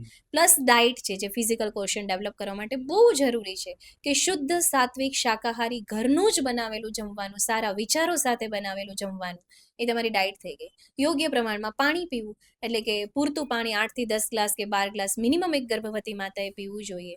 વોકિંગ કમ્પલસરી, ટ્રાઇમેસ્ટર વાઇઝ તમારે વોકિંગ કરવું કમ્પલસરી છે. અને બીજું છે કે શુદ્ધ હવા, કે જ્યાં શુદ્ધ હવા આવતી જતી હોય એ ધ્યાન રાખવું. આ ફિઝિકલ ક્વેશ્ચન કમ્પ્લીટ થઈ ગયું. તો એટલું તો દિવસમાં કરી શકે, આના માટે અલગ સમય ફાળવવાની જરૂરત નથી, દિનચર્યામાં જ કવર થઈ જાય. બીજો ક્વેશ્ચન તમારો ઇન્ટેલેક્ચ્યુઅલ ક્વેશ્ચન છે, તો એમાં બાળકને ઇન્ટેલિજન્ટ બનાવવા માટે શું કરવું, જેના પર આજે બહુ બધા એલર્ટ છે અને બહુ બધા ફોકસ કરે છે. તો કોઈ સિમ્પલ વસ્તુ છે કે ઘરનો હિસાબ રાખો, કેટલી આવક થઈ, કેટલી જાવક, ક્યાં તમે કેટલા સ્પેન્ડ કર્યા, નામું. પહેલાના સમયમાં કેવું હતું કે ઘરની સ્ત્રીને નામું આપી દેવામાં આવતું જ્યારે ગર્ભવતી થાય. This is a intellectual activity, right? જાણતા અજાણતા થતું, જાણતા અજાણતા ગર્ભ સંસ્કાર થઈ જતું. એ નામું લખે કે જેનાથી એનું બ્રેઇન થોડું પાવરફુલ બને. બીજી વસ્તુ એ કે અત્યારના સમયની આપણે ખાસ વાત કરીએ તો વર્ડ સર્ચ કરી શકાય, સુડોકુ પઝલ્સ જે બધા ન્યૂઝપેપરમાં આવે છે એ સોલ્વ કરી શકાય, મગજને કશે નહીં એવી એક્ટિવિટી કરી શકાય, ભરત ગૂંથણ કરી શકાય, ડ્રોઈંગ, પેઇન્ટિંગ. આમાં ખર્ચ પણ નથી, આમાં કંઈ તમારે કંઈ એવું નથી ગર્ભ સંસ્કારના ક્લાસ જોઈન કરો, આ તે ખર્ચો કરાવવાની વાત જ નથી. અને આ કોઈ રોકેટ સાયન્સ પણ નથી, ઓપનલી કહું છું, ઘરે બેઠા પણ થઈ શકે, પણ તમને કોઈ રસ્તો બતાવવાળું હોવું જોઈએ. મતલબ એક પાથ હોવો જોઈએ, એક પાથ હોવો જોઈએ. જસ્ટ ફોર એક્ઝામ્પલ કે ડોક્ટર છે તો ડોક્ટરનું કામ ડોક્ટર જ કરી શકે, ડેફિનેટલી સીધી વસ્તુ છે. હવે કોઈ ડોક્ટર ગર્ભ સંસ્કાર ના કરાવી શકે, મારું ફિલ્ડ ગર્ભ સંસ્કારનું છે, હું ઓપરેશન ના કરી શકું, તો જિસકા કામ ઉસકો હી સાજે. તો અમારું કામ રાઈટ વેમાં રસ્તો બતાવવાનું છે. આને એક એક્ઝામ્પલથી સમજીએ કે ભાઈ તમે કઈ અજાણ્યા દેશમાં જવું છે, પણ તમને ખબર જ નથી ક્યાં જવાનું, કેવી રીતે જવાનું, કેવી રીતે પહોંચવાનું, પણ કોઈ એક વ્યક્તિ પાસે આવીને તમને એમ કહે છે આ ટિકિટ છે, એરપોર્ટ પર જવાનું, ને અહીંયા ઉતરી જવાનું, તમને કોઈ લેવા માટે આવી, રસ્તો કેટલો સરળ થઈ, બહુ ઈઝી થાય. બસ અમારું કામ ટિકિટ આપવાનું છે. એક્ઝેક્ટલી. તો આઈક્યુ આ રીતે ડેવલપ થાય, મતલબ તમારી એક્ટિવિટીઝ એ બાળકોના આઈક્યુ ઉપર ડિપેન્ડ કરે છે. Right brain, left brain and mid બ્રેનની અલગ અલગ એક્ટિવિટીઝ આપણે કરી શકીએ અને એના દ્વારા બાળકનો આઈક્યુ ડેવલપ થઈ શકે છે. અને એના પછી આપણો ઇમોશનલ ક્વોશન્ટ છે, જે આપણે ઘરના વડીલોની સેવા કરીને, એને ભાવતું ભોજન બનાવીને, કે એના કોઈ પ્રોબ્લેમ્સ છે એ સાંભળીને, અથવા તો દયા, કરુણા જેવા ગુણો જગાવીને ભૂખ્યાને ભોજન આપવાથી કે પરોપકારના કામ કરવાથી સિદ્ધ થઈ શકે. અને સ્પિરિચ્યુઅલ ક્વોલિટી છે તો ધાર્મિક પુસ્તકો વાંચવાથી, કે રોજ દેવદર્શને જવાનો કોઈ સંકલ્પ લેવાથી, પછી દાન પુણ્યનું કામ કરવાથી, કે રોજ આરતી ભજન કરવાથી, કર્મકાંડ કરવાથી, જપમાળા કરવાથી, હનુમાન ચાલીસા છે, રુદ્રાષ્ટકમ, શિવ તાંડવ, આવું બધું મતલબ કરવાથી સ્પિરિચ્યુઅલ ક્વેશ્ચન કવર થાય. અને ઇન જનરલી આપણા વડવાઓ પણ જ્યાં સુધી આપણે સાંભળ્યું ત્યાં સુધી ભગવદ્ ગીતા, મહાભારત, કૃષ્ણ લીલા આ બધું વાંચવાનું અથવા તો જોવાનું બધી જ પ્રેગ્નેન્ટ વિમેનને કહેતા હોય. હવે એમને નથી ખબર કે આ ગર્ભ સંસ્કારની રેગ્યુલર પ્રેક્ટિસિસ છે, બટ આવું સદીઓથી થતું આવ્યું છે. જ્યારે કદાચ આપણા દાદા દાદીઓ હતા તો એના સમયમાં પણ કંઈક આવું ને આવું હતું જ. ત્યાં કદાચ પેટર્ન જુદી હશે, મીડિયમ કંઈક અલગ હશે, બટ આવું કંઈક હશે. ઋષિતા, ઇન જનરલી મેં જ્યાં સુધી સાંભળ્યું છે કે ગર્ભ સંસ્કારની અંદર મેડિટેશન, પછી તમે મંત્રોચ્ચારણ જેટલું કરો છો, પછી તમે કઈ કઈ એક્ટિવિટીઝ કરો છો, કયા મહિને શું ખાઓ છો, આ બધું બહુ મેટર કરે છે. અને બહુ બધા લોકોને ડાઉટ હોય છે કે મારે પહેલા મહિનામાં કયું ખાવું, બીજા મહિનામાં શું ખાવું, શું ના ખાવું. તો મને જો તમે આની ઉપર ક્લેરિફિકેશન આપી શકો તો અમારી બહુ બધી ઓડિયન્સને કે જે જોઈ રહી છે એને હેલ્પફુલ થશે. ડેફિનેટલી સર, એકચ્યુઅલી છે ને ડાયટ બહુ સિમ્પલ સબ્જેક્ટ છે, એના માટે ભારે ભરખમ કોઈ ડાયટ લેવાની જરૂરત જ નથી. જે જમતા હોય ને ઘરે શુદ્ધ શાકાહારી અને સાત્વિક જ જમવાનું છે. મંથ વાઇઝ બાળકના અલગ અલગ ઓર્ગન બને છે, પણ એમાં થોડો ચેન્જ લાવવાનો છે, આપણે બહુ વધારે ચેન્જ નથી લાવવાનો. તો ભાઈ શું ખાવું એની વાત કરું ને, સિમ્પલી કે ગ્રીન વેજીટેબલ્સ, કે પત્તાવાળા શાકભાજી, જેમાં ખાસ કરીને તાંજળીઓ છે, પાલક છે, મેથી છે અને ધાણા, આ ઉપયોગ વધારે કરવામાં આવે ને તો ન્યુટ્રિશન્સ જેમાં કે ફાઈબર છે, વિટામિન સી છે, વિટામિન એ છે, આ સારી માત્રામાં મળી રહે, પ્રોટીન વધારે મળી રહે, કેલ્શિયમ વધારે મળી રહે. બીજી વસ્તુ કે દૂધ વધારે પીવું જોઈએ, અને સદે છે એવી રીતે, એવું નહીં બિલકુલ પીતા નથી, એક સાથે લીટર પી ગયા તો પછી ડાયરિયા થઈ જાય, રાઈટ? એટલે એ ઇન્ટેક થોડો જવો જોઈએ. શું નથી ખાવાનું, તો નથી ખાવાની વસ્તુમાં junk food, fast food, restaurant food, packet food અને ડેરી પ્રોડક્ટ્સ, આ 5 ફૂડ ટોટલી અવોઇડ કરવા જોઈએ. ઇન શોર્ટ કે મેંદાવાળી હરેક આઈટમ અવોઇડ કરવી જોઈએ પ્રેગ્નેન્ટ લેડીએ, સામે પણ ના જો, એમ કહું ને તો પણ ચાલે. અને ખાવાની વસ્તુમાં કે ઘરે જ બનાવેલી વસ્તુ જમવી, કેમ કે મારા નોલેજ પ્રમાણે જેવું અન્ન હોય ને એવું જ મન બને છે. કે તમે જે ખાઓ છો ને એ બનાવવા વાળાના વિચારો કેવા છે ને એના પ્રમાણે ભોજન બનતું હોય છે. એટલે ઘરે જ આપણા સાસુ છે, મમ્મી છે, કે આપણા જ હાથનું બનાવેલું, સારા વિચારો સાથે બનાવેલું, અને બેકગ્રાઉન્ડમાં કોઈ સારું મ્યુઝિક સાંભળતા કે કોઈનું ભલું થાય, કોઈનું સારું થાય, આવા વિચારો સાથે બનાવેલું વ્યક્તિ જે બનાવે છે એના હાથનું જ બનાવેલું જમવું જોઈએ. અને ઘણા લોકો એમ કે રેસ્ટોરન્ટમાં તો જઈએ અમે ક્યાં ફ્રીમાં જમીએ છીએ, પેડ જમીએ છીએ ને, પણ તમે પેડ પૈસા આપીને જમો છો, પણ બનાવવા વાળાના વિચાર કહેવાય, કોઈ થોડી માની જેમ તમે પ્રેમથી ખવડાવે છે, અને ત્યાં તો સ્વાર્થ જ હતો, પૈસાનો સ્વાર્થ, સીધી જ વસ્તુ છે. અને આમાં તમે જોશો કે ન્યુક્લિયર થતા ફેમિલી છે ને, કે સુરતમાં રહેતા અથવા તો એક જ સિટીમાં રહેતા અને અલગ અલગ ઘરમાં, એના પાછળનું એક રીઝન આ પણ વન ઓફ ધી રીઝન, એવું નહીં કે ટોટલી રીઝન આ છે કે જેના અન્ન નોખા ને એના મન નોખા. કે ભાઈ રવિવારે આવ્યો, આપણે બહાર જમવાનું થયું અને બહાર જમવા જતા રહ્યા. હવે જે શેફ છે એ પોતાના પેટને પાલવા માટે કે ભાઈ રોજીરોટી માટે બનાવે છે. તમે અંદર જઈને જુઓ તો કેટલો કજિયો કંકાસ ઝઘડા થાય છે, ખાલી ડીશ બહુ સારી સર્વ થાય છે. અને તમે Plating થઈ જાય. પ્લેટિંગ થઈને સરસ રીતે એકદમ નર્સિંગ થઈને આવે છે બહાર, પરંતુ બીજા દિવસે મંડેની સવાર તમે જોજો કેટલી લેઝી હોય છે. તો ભલે તમે હેલ્ધી, ઘણા એવું કહે કે અમે બહાર જઈને ખાલી સલાડ ખાઈને આવતા રહીશું, પણ સલાડ પણ ખાવ છો તો બનાવવા વાળું કોણ? Exactly. રાઈટ? અને મંડે મોર્નિંગ તમે જો એટલી બધી લેઝીઓ, આપણને એવું થાય કે સન્ડે ગયો ને એટલે, પણ નહીં, પારકું અન્ન પલી રહ્યું છે પેટમાં. Get it. એટલા માટે આ વસ્તુ થઈ રહી છે. અને તમે વાત પહેલા કરી કે ભાઈ દાદા અને પહેલાના સમયમાં બધું થઈ જતું હતું, પણ ત્યારે પણ ગર્ભ સંસ્કાર થતું જ, ઇનડાયરેક્ટલી થતું. અને આજે આને પર્ટિક્યુલર નામ નામ આપવામાં આવ્યું. આપવામાં આવ્યું છે. અને આમાં ઘણું ઓડિયન્સ એવું હશે જેને 70% જ રસ પડશે, 30% તો એમ જ કહેશે આ બધી તો વાહિયાત વાતો જ છે. હા, અને Right. અંધશ્રદ્ધા તરીકે માનવાવાળા લોકો પણ છે. બહુ બધા છે, બહુ બધા આને અંધશ્રદ્ધાની રૂપે માનવાવાળા છે. એટલે જ આપણે આને સાયન્ટિફિક વેથી લઈ જઈએ છીએ કે ઘણા લોકો તો એમ પણ કહેવાવાળા હોય કે જે ઘણાના બિચારાના સાસુ હોય કે જે હજુ રૂઢિચુસ્ત માન્યતામાં માનતા હોય કે ભાઈ અમારે પણ બાળકો થયા, સારા જ થયા, અને આવું બધું કરવાની કાંઈ જરૂરત જરૂર જ નથી. નથી. રાઈટ? પણ તમે તમારો સમય ચેક કરો કે આજથી 25 વર્ષ પહેલાની તમે જ્યારે વાત છેડો છો, ત્યારે 25 વર્ષ પહેલા ઇનડાયરેક્ટલી ગર્ભ સંસ્કાર થઈ જતું હતું. હા. કે જ્યારે તમે માતાના ગર્ભમાં બાળક હોય ત્યારે 4 જનરેશન સાથે રહેતી. તો જે પરદાદી હોય કે ગઢા સાસુ હોય, એ પોતાની વહુને શિખામણ આપતા કે બેટા આ પુસ્તકો વંચાય, આવું કરાય, આવું ના, એ શિખામણ અમે આપીએ છીએ અત્યારે. ત્યારે વહેલા લોકો ઓટોમેટિકલી ઉઠતા. બ્રહ્મ મુહૂર્તમાં જ ઉઠવાનું હતું, 6 વાગે ત્યાં તો ઘરનું કામ. હજુ પણ આપણે ગામ જઈએ છીએ, આપણે બધા કાઠિયાવાડી સમાજમાંથી આવીએ છીએ, વહેલા જ ઉઠે છે. ગામ જઈએ તો 5, 5:30 તો ઓટોમેટિક આપણી ઊંઘ પૂરી પૂરી થઈ થઈ જાય છે. આપણે પથારીમાંથી ઊભા થઈ જઈએ અને ઉગતો સૂર્ય રોજ જોઈએ છે. અને ખબર નથી અત્યારે આ સમયમાં અહીંયા ઉગતો સૂર્ય કોણ જોતું હોય.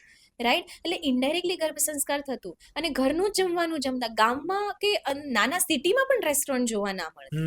રાઈટ? એટલે મેરેજમાં જ ખાલી જમવાનું જમતા, બાકી તો, અને એ પણ મેરેજમાં જમવાનું કેમ બનાવતા? ઘરના જ બનાવતા, લગ્નના ગીતો ગાતા ગાતા બનાવતા, ફટાણા ગાતા ગાતા, એટલે આનંદ ઉત્સવ એમાં ઉમેરાતો. ત્યારે રસોઈયા નહીં આવતા હતા. એટલે એ સાત્વિક ભોજન જમાતું અને ઘરે જ જમાતું, જેના કારણે જે ફળદ્રુપતા છે, ફર્ટિલિટી છે, એ સારી જળવાતી. બીજી વસ્તુ કે સમયસર લગ્ન થઈ જતા. આપણા મમ્મી પપ્પાના લગ્નની ઉંમર જોવો કેટલી, 19 વર્ષ, 20 વર્ષ, વધી 22 વર્ષ. એનાથી, અને 23-24 વર્ષે તો આપણે આવી ગયા. ડેફિનેટલી. રાઈટ? કે જે ઉંમરે અત્યારે છોકરા છોકરી ભણતા હોય. અને ત્યારે કોઈને એવો સવાલ થતો જ નહીં બાળક કેમ નથી થતું. એટલી બધી ફર્ટિલિટી. એનું રીઝન જ એ હતું કે તમારી ડાયટ પ્રોપર છે, જીવનશૈલી બરાબર છે, શુદ્ધ હવા છે, કે 6 કલાક 7 કલાકની ઊંઘ પૂરી થઈ જાય, અને જીવનશૈલી બ્રહ્મ મુહૂર્તમાં ઉઠી જતા. રાતે 8 વાગે તો અત્યારે ગામમાં તમે દિવાળી પર ગામ જાઓ તો 10 વાગે તો સન્નાટો પડી જાય. રાઈટ? અને નોર્મલ લાઈફ તો હજુ પણ ગામડાવાળાને એટલી સાત્વિક છે કે 8 વાગે બધા સૂઈ જાય. 7 વાગે તો આપણે વાળું કહીએ કે વાળું થઈ જતું, અને 7, 7:30 સૂઈ જાય. ને આપણા શાસ્ત્રોમાં લખેલું છે કે સૂર્યોદય થાય એ પહેલા જમી લેવું જોઈએ. એટલા માટે આપણા ગામડામાં 6:30, 7 વાગે બધા જમી લેતા, મતલબ સૂર્યાસ્ત થાય ત્યારે. તો સૂર્યાસ્ત થાય એ પહેલા તો બધા જમી લેતા, જેના કારણે રોગ થતા જ નહીં. અત્યારે પણ આપણા વડવાઓ જો કેવા નિરોગી છે, અને તો 35-40 વર્ષે લોકોને ડાયાબિટીસ આવી જાય છે, હાર્ટ એટેકના કેસ આવી ગયા છે. આનું રીઝન જ આ છે અનહેલ્ધી લાઈફસ્ટાઈલ. આપણી જ આવી અનહેલ્ધી લાઈફસ્ટાઈલ છે, આપણે બાળકને શું વારસામાં આપીશું? ડેફિનેટલી કુવામાં હોય એ જવાડામાં આવવાનું છે. એટલા માટે ઇનડાયરેક્ટલી ગર્ભ સંસ્કાર પહેલા થતા. એટલે અત્યારે જો કોઈ જોતા હોય ને એને પણ એક ક્વેશ્ચન થતો હોય ને કે ભાઈ અમારા વખતે તો આવું કંઈ નહોતું, તમારે આ બધું નવું નવું આવ્યું છે, આ નવા નવા ધંધા આવી ગયા છે. આ ધંધા નથી, આ વિજ્ઞાન છે. તમારા સમયમાં પણ તમે ઇનડાયરેક્ટલી કરેલું છે, અને આ અમે પ્રૂફ સાથે આપીએ છીએ. બસ એટલો ફરક છે. તમારા સમયમાં તમારા દાદી નાની આપેલું છે, અને અત્યારે અમારા જેવા ઊભા થઈને તમને સમજાવે છે કે ભાઈ આ કરો. અને પહેલાના સમયમાં ઘરનું કામ જાતે કરતા, એટલે ઓટોમેટિક યોગ પ્રાણાયામ કસરત થઈ જતી, શુદ્ધ હવા લેવાઈ જતી. અને અત્યારે શુદ્ધ હવાના નામે ઝીરો છે. પોલ્યુશન આપણા સુરતમાં હાઇલાઇટ પર આવી ગયું છે. રાઈટ? એટલા માટે યસ, અમે પ્રાણાયામ કરવાનું સજેસ્ટ કરીએ કે શુદ્ધ હવા તમારી શરીરમાં જવી જોઈએ, કે જેનાથી બાળકનો વિકાસ સારી રીતે થાય.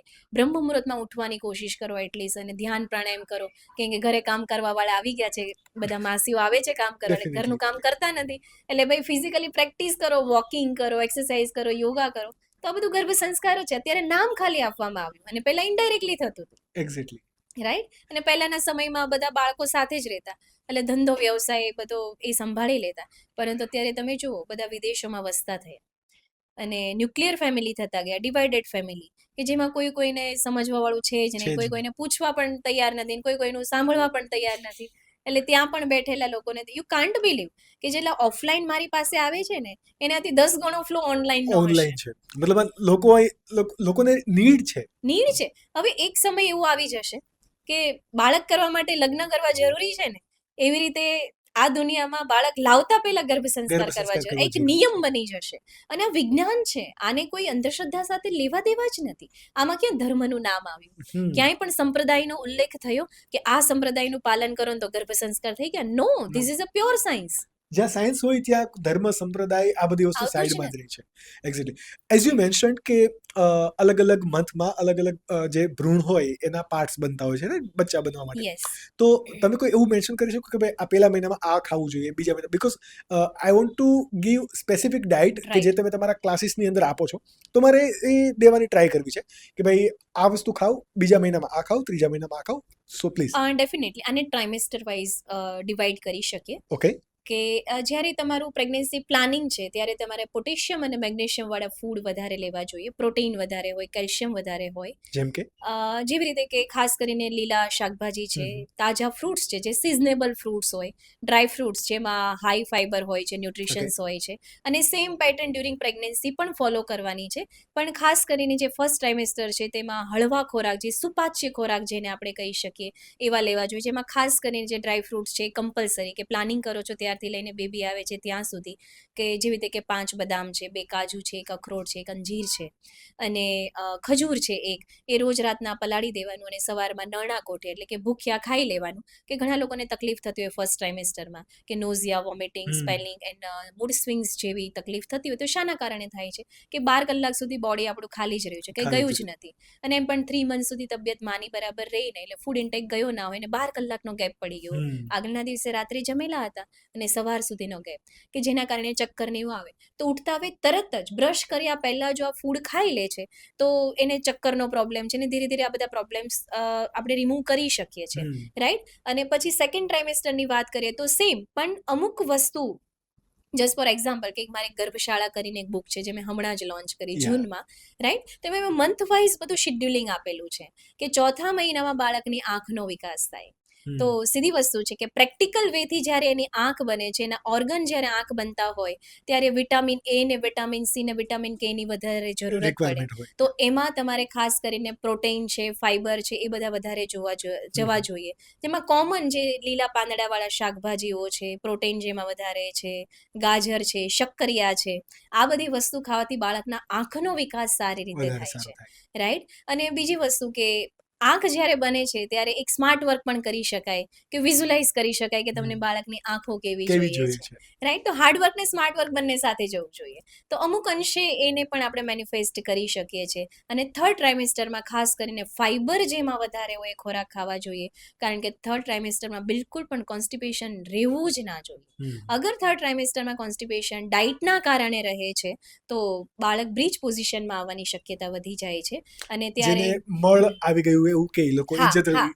હા, મતલબ જ્યારે મધરને કોન્સ્ટિપેશન રહે ને, તો જ્યારે પેલ્વિક બોન છે એના નીચે આપણા કિડનીનો પાર્ટ હોય, રાઈટ. તો એવા સમયે મતલબ આપણું સ્ટૂલ ક્લિયર ના થાય, તો એના કારણે બાળક પોઝિશન ફિક્સ ના કરી શકે પેલ્વિક બોન્સમાં, એટલે બાળક ફરતું રહે, એટલે બાળક આડું થઈ જાય અથવા તો ઊભું થઈ જાય, કે જેના કારણે બાળક પેલ્વિક બોનમાં પોતાનું હેડ ફિક્સ ના કરે તો નોર્મલ ડિલિવરી થવાના ચાન્સીસ ઓછા રહે, અને સી સેક્શન, મોસ્ટલી ઇન્ડિયામાં તો સી સેક્શન જ થઈ જાય, રાઈટ. એટલા માટે થર્ડ ટ્રાઇમેસ્ટર જ્યારે તમારે ચાલતું હોય ત્યારે રેસાવાળા શાકભાજી કે જેમાં ફાઈબર વધારે હોય એ ખાવા જોઈએ, રેસાવાળા ફ્રૂટ્સ જેવી કે તે મોસંબી છે, ચીકુ છે, આવી રીતના બધા ફ્રૂટ્સ છે એ વધારે ખાવા જોઈએ.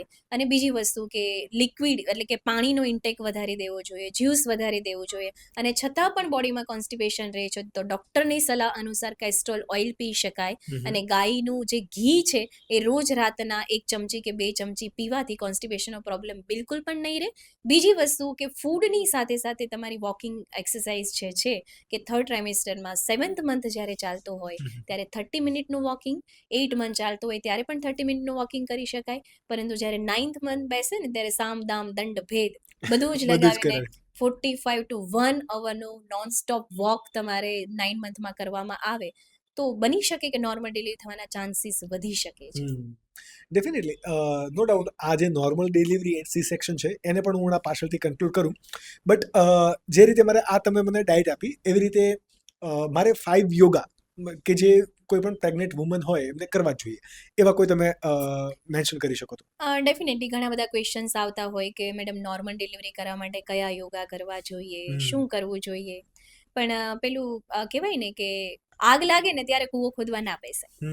સીધી વસ્તુ છે કે આ બધી ઘણા 9th મંથમાં મને કોલ કરે કે ભાઈ નોર્મલ ડિલિવરી કરવા માટે કયા યોગા કરવા. ત્યારે પોસિબલ જ નથી કે ગમે એમ તમે ભેગું કરો ના થાય. પોસિબલ જ નથી કે હવે મતલબ હવે પતી ગયું, રાઈટ? કે જ્યારે બાળકની રચના થતી હતી ત્યારથી તમારે આ વસ્તુ પર ફોકસ કરવાનું છે કે જ્યારે બાળક બનતું હતું ત્યારથી ટ્રાઇમેસ્ટર વાઇઝ તમે યોગા પર ફોકસ કરો કે ફર્સ્ટ ટ્રાઇમેસ્ટરમાં નોર્મલ બેઝિક એક્સરસાઇઝ આવે કે જેમાં શીતલીકરણ છે, હેડ નેક લેગની મુવમેન્ટ છે જે નોર્મલ છે, સ્ટમક પર બિલકુલ પણ પ્રેશર ના આપતી હોય એવી મુવમેન્ટ સાથે તમે યોગા કરી શકો છો. સેકન્ડ ટ્રાઇમેસ્ટર છે તેમાં નોર્મલ જે આસનો છે એ તમે ફોલો કરી શકો. અને જ્યારે તમારું થર્ડ ટ્રાઇમેસ્ટર શરૂ થાય છે ત્યારે પેલ્વિક બોન્સને ઓપન કરવાની, ફ્લેક્સિબલ કરવાની કે જેમાં સ્ટ્રેચિંગ આવી ગયું, મલાસન આવી ગયું, ડક વોક આવી ગયું, સ્ક્વોટ્સ આવી ગયા, વોકિંગ આવી ગયું. આ 5 એક્સરસાઇઝ છે જે નોર્મલ ડિલિવરી માટે જરૂરી છે. તો આ તમે લાસ્ટ મતલબ થર્ડ ટ્રાઇમેસ્ટરમાં જ્યારે તમે કરો છો તો આ એનો વે છે પર્ટિક્યુલર સ્ટેપ બાય સ્ટેપ જવા માટેનો. હવે ડાયરેક્ટ જ કોઈ એવું કે નોર્મલ ડિલિવરી કેવી રીતે થાય એના યોગા સજેસ્ટ કરો તો પોસિબલ જ નથી. એને ટ્રાઇમેસ્ટર વાઇઝ લઈ જવા પડે, મેન્ટલી એન્ડ ફિઝિકલી તમારે લઈ જવા પડે, ત્યારે આ ફ્લો ડિઝાઇન થાય ને તો નોર્મલ ડિલિવરી થવાના ચાન્સીસ વધી જાય. અને ઘણીવાર એવું પણ બને કે આ બધું કર્યા છતાં નોર્મલ ડિલિવરી ના પણ થાય તો બંને માટે વાઇસા વર્સા આપણે ક્લિયર રહેવું પડે. ડેફિનેટલી બહુ બધી છે ને ગર્ભ સંસ્કાર સાથે માન્યતા છે કે કદાચ મિથ પણ હોય અને કદાચ એની સાથે સાયન્સ પણ જોડાયેલું હોય. તો જે કંઈ પણ હોય એમાં પ્લીઝ મને કહેજો કે એવું સાંભળવામાં આવ્યું છે કે એવું મેં કંઈક વાંચ્યું પણ છે કે કોઈ સ્પેસિફિક મંત્રનું તમે જો જપ કર્યા કરો તો તમે જેવો ધારો એવું બાળક થાય, મતલબ જીનિયસ બાળક થાય. Is it right or wrong? I think it's wrong. Right એટલા માટે ઘણા લોકો એવું કહે કે આ મંત્રનું ઉચ્ચારણ કરો તો પુત્ર પ્રાપ્તિ થાય, આ મંત્રનું ઉચ્ચારણ કરો તો પુત્રી પ્રાપ્તિ થાય, પણ એનું સાયન્સ સાથે કોઈ જાતનું કંઈ કનેક્શન છે નહીં સાયન્ટિફિક રીતે. બટ સ્પિરિચ્યુઅલ વેથી જો આપણે સમજવાની કોશિશ કરીએ, ધીસ ઇઝ અ મેનિફેસ્ટિંગ ટેકનિક. કઈ રીતે મેનિફેસ્ટિંગ? કે સમજ લ્યું કે ભાઈ કોઈને દીકરો જોઈએ છે અને સંતાન ગોપાલ સ્તોત્રનું મંત્રનું ઉચ્ચારણ કર્યું અને મેનિફેસ્ટ પણ દીકરો જ કરે છે કે ભાઈ દીકરો આવે, પુત્ર સંતાન પ્રાપ્તિનો મંત્ર છે અને વારે વારે એના માટે વિચારે છે. તો આપણું એક સ્ટેટ ઓફ માઇન્ડ હોય જેને NLP મોડેલ કહેવામાં આવે કે આપણું એક સાયકોલોજીકલ મોડેલ છે કે વારે સતત જેના તમે વિચાર કરો છો ને એવા જ તમે બની જાઓ. What you think you become, right? એવા જ તમે બની જાઓ. And second step is what you imagine you create. Exactly, right? તો ઘણી વખત એવું બને 80-20% કે 20% ના પણ બને, 80% બને પણ.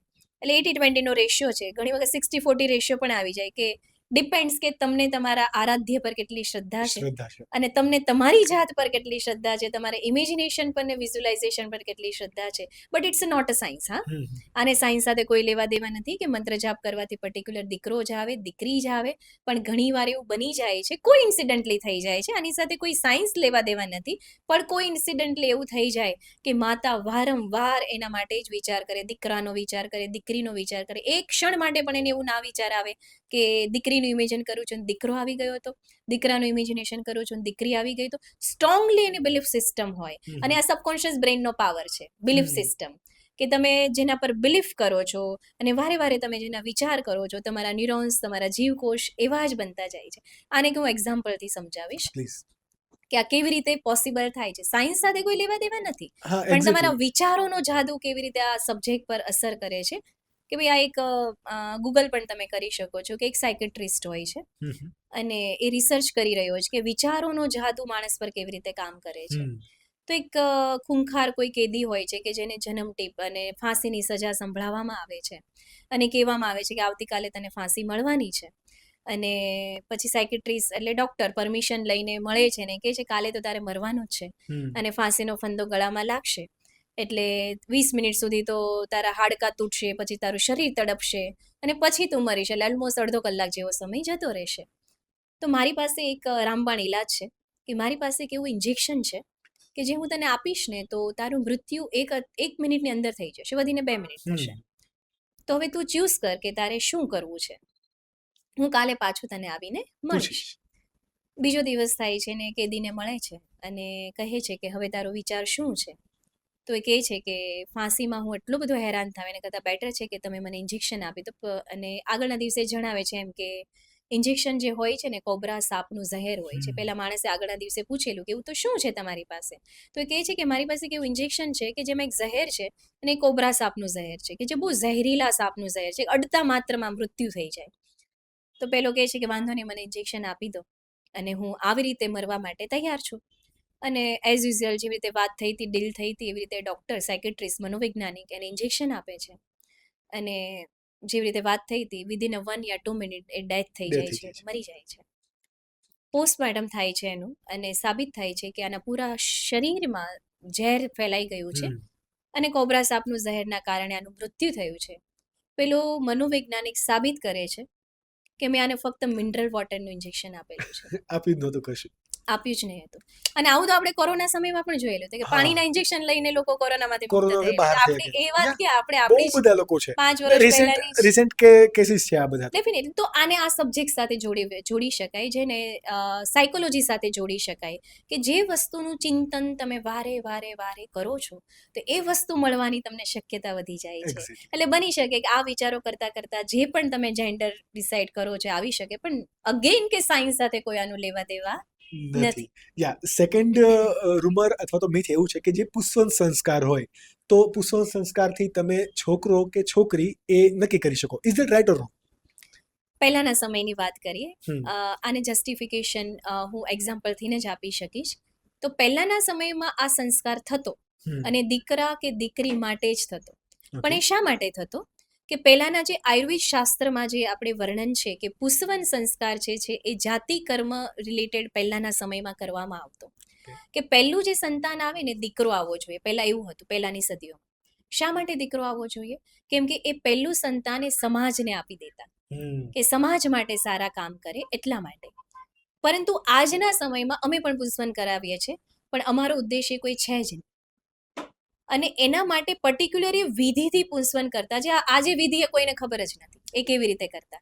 એટલે કહી શકાય કે આ પણ એક મિથ છે કે પુંસવન સંસ્કારથી દીકરો કે દીકરી આવી શકે. આ સમયમાં મિથ છે, પરંતુ પહેલાના સમયમાં દીકરો કે દીકરી માટે પુંસવન થતો, પણ એ વિધિ શું હતી, કેવી રીતે કરતા આયુર્વેદ શાસ્ત્રમાં વર્ણન છે, પરંતુ એ આપણે અત્યારે કહી શકીએ ને કે એક્સપોઝ ના કરી શકાય ને કરવી પણ ના જોઈએ, ગુનો છે. એકચ્યુઅલી મને પણ નથી ખબર, એટલા માટે હું સ્ટ્રેટ ફોરવર્ડ બધા એની સામે કહું છું કે અમે પણ પુંસવન કરાવીએ છીએ. એના માટે અમે પણ સ્પેશિયલ આયુર્વેદિક ડોક્ટરને બોલાવે છે. ઔષધિ પણ એ જ બનાવે છે. અને ઔષધિની વાત કરીએ તો એમાં વડની કુપળ હોય અને અમુક ઔષધિ હોય કે જે બ્રહ્મ મુહૂર્તમાં, મતલબ વડની કુપળ જે બ્રહ્મ મુહૂર્તમાં તોડેલી હોય, ઉગમણી દિશા તરફ ઉગેલી હોય અને એને વાટીને અને એ સારા વિચારો સાથે એને બનાવવામાં આવે અને માતાના ડાબા અથવા જમણા નસ્કોરોમાં નસ્ય કરવામાં આવે અને પુષ્ય નક્ષત્રના દિવસે જ પુંસવન સંસ્કાર થાય. અને પહેલાના સમયમાં જ્યારે આ જાતિ માટે જે પુંસવન થતું ને એ 2 મહિનાની અંદર કરવામાં આવતું. મતલબ પ્રેગ્નન્સીના ફર્સ્ટ 2 મંથ કે જ્યારે બાળકનું જેન્ડર ડિસાઈડ ના હોય ત્યારે આ સંસ્કાર કરવામાં આવતો. અને પહેલા એવું કહેવાતું કે ભાઈ બદલી શકાય છે, પરંતુ હવે એવું કંઈ છે નહીં.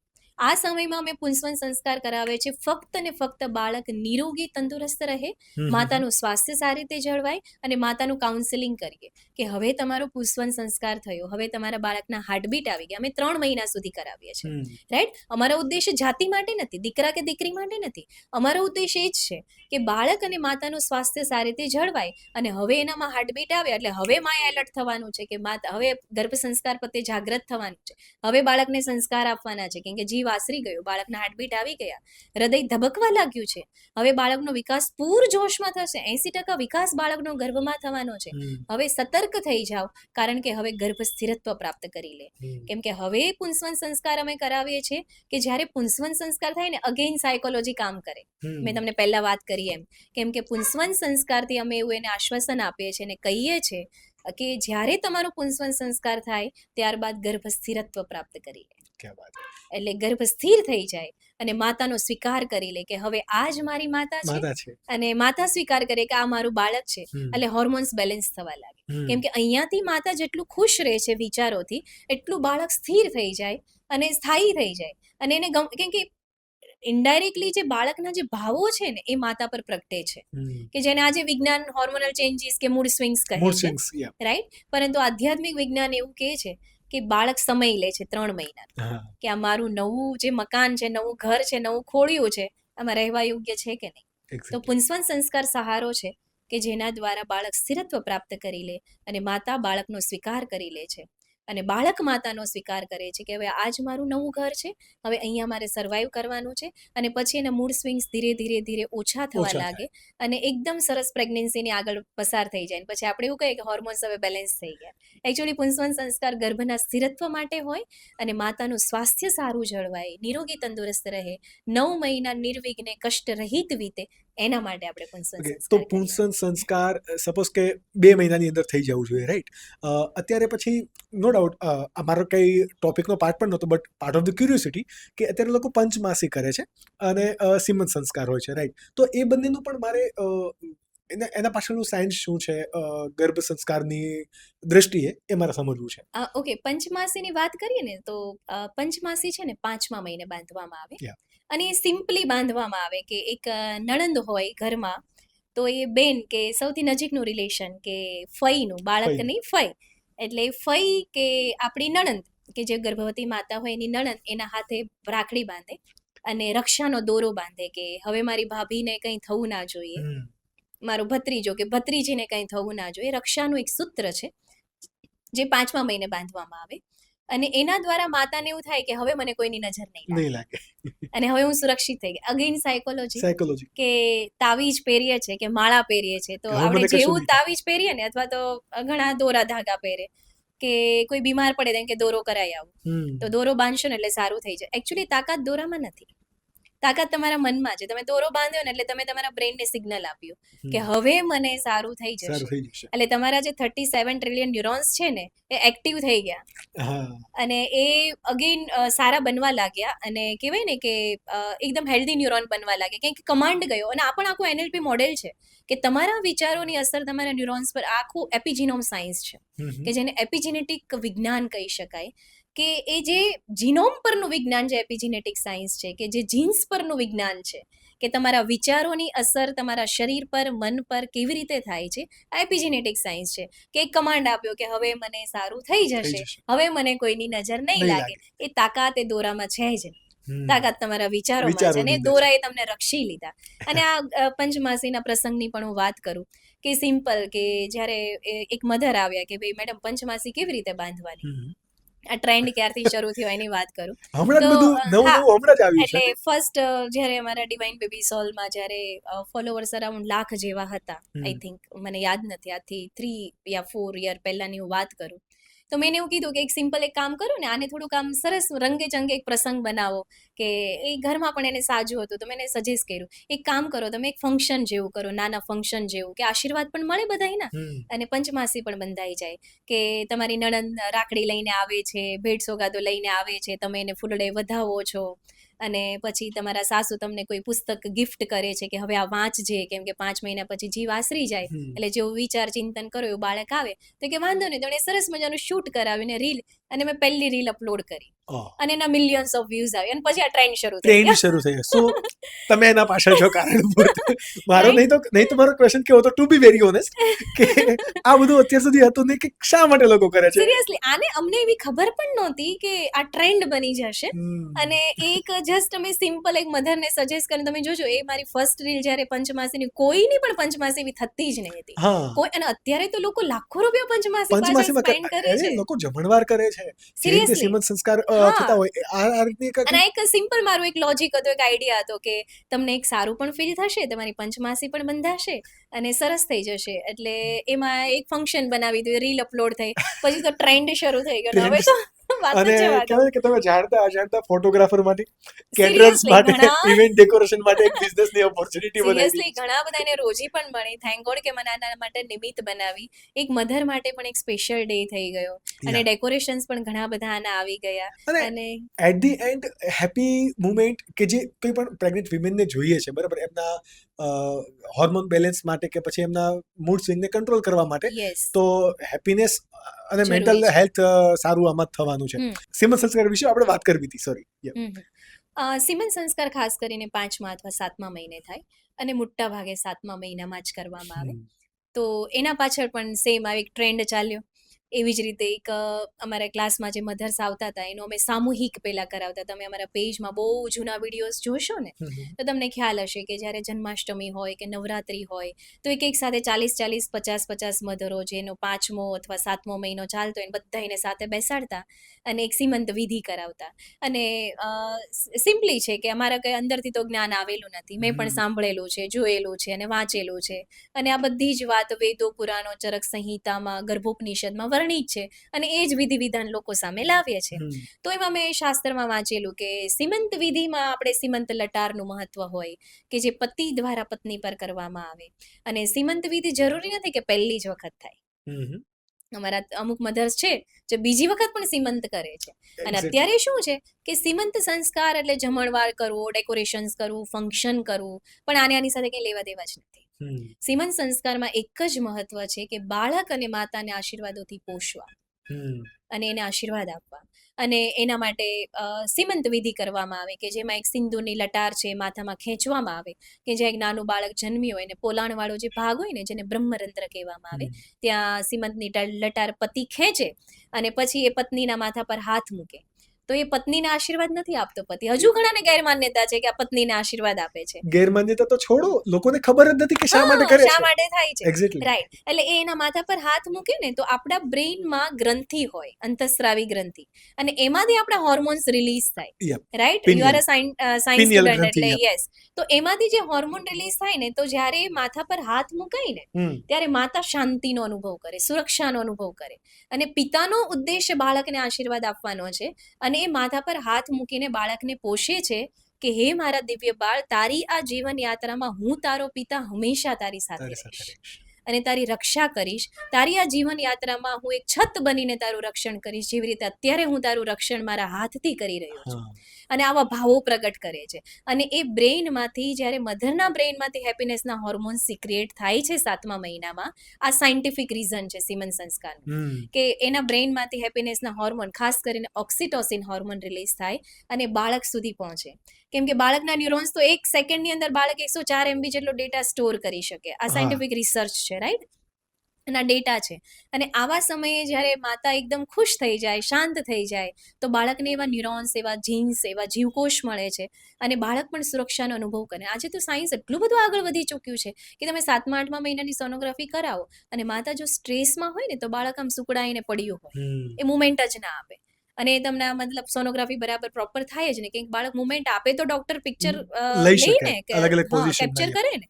અને જ્યારે માતા હેપી હોય, એકદમ ખુશ થઈને સોનોગ્રાફી કરે ને તો આમ હસતા ફોટો પણ મધર બતાવે, અમને લઈને આવે કે જો મેમ મારું બાળક હસતું હતું, તમે કીધું હતું ને એવી જ રીતે અમે સોનોગ્રાફી કરાવવા ગયા હતા અને બાળક જો કેવી સ્માઇલ કરે છે એમ.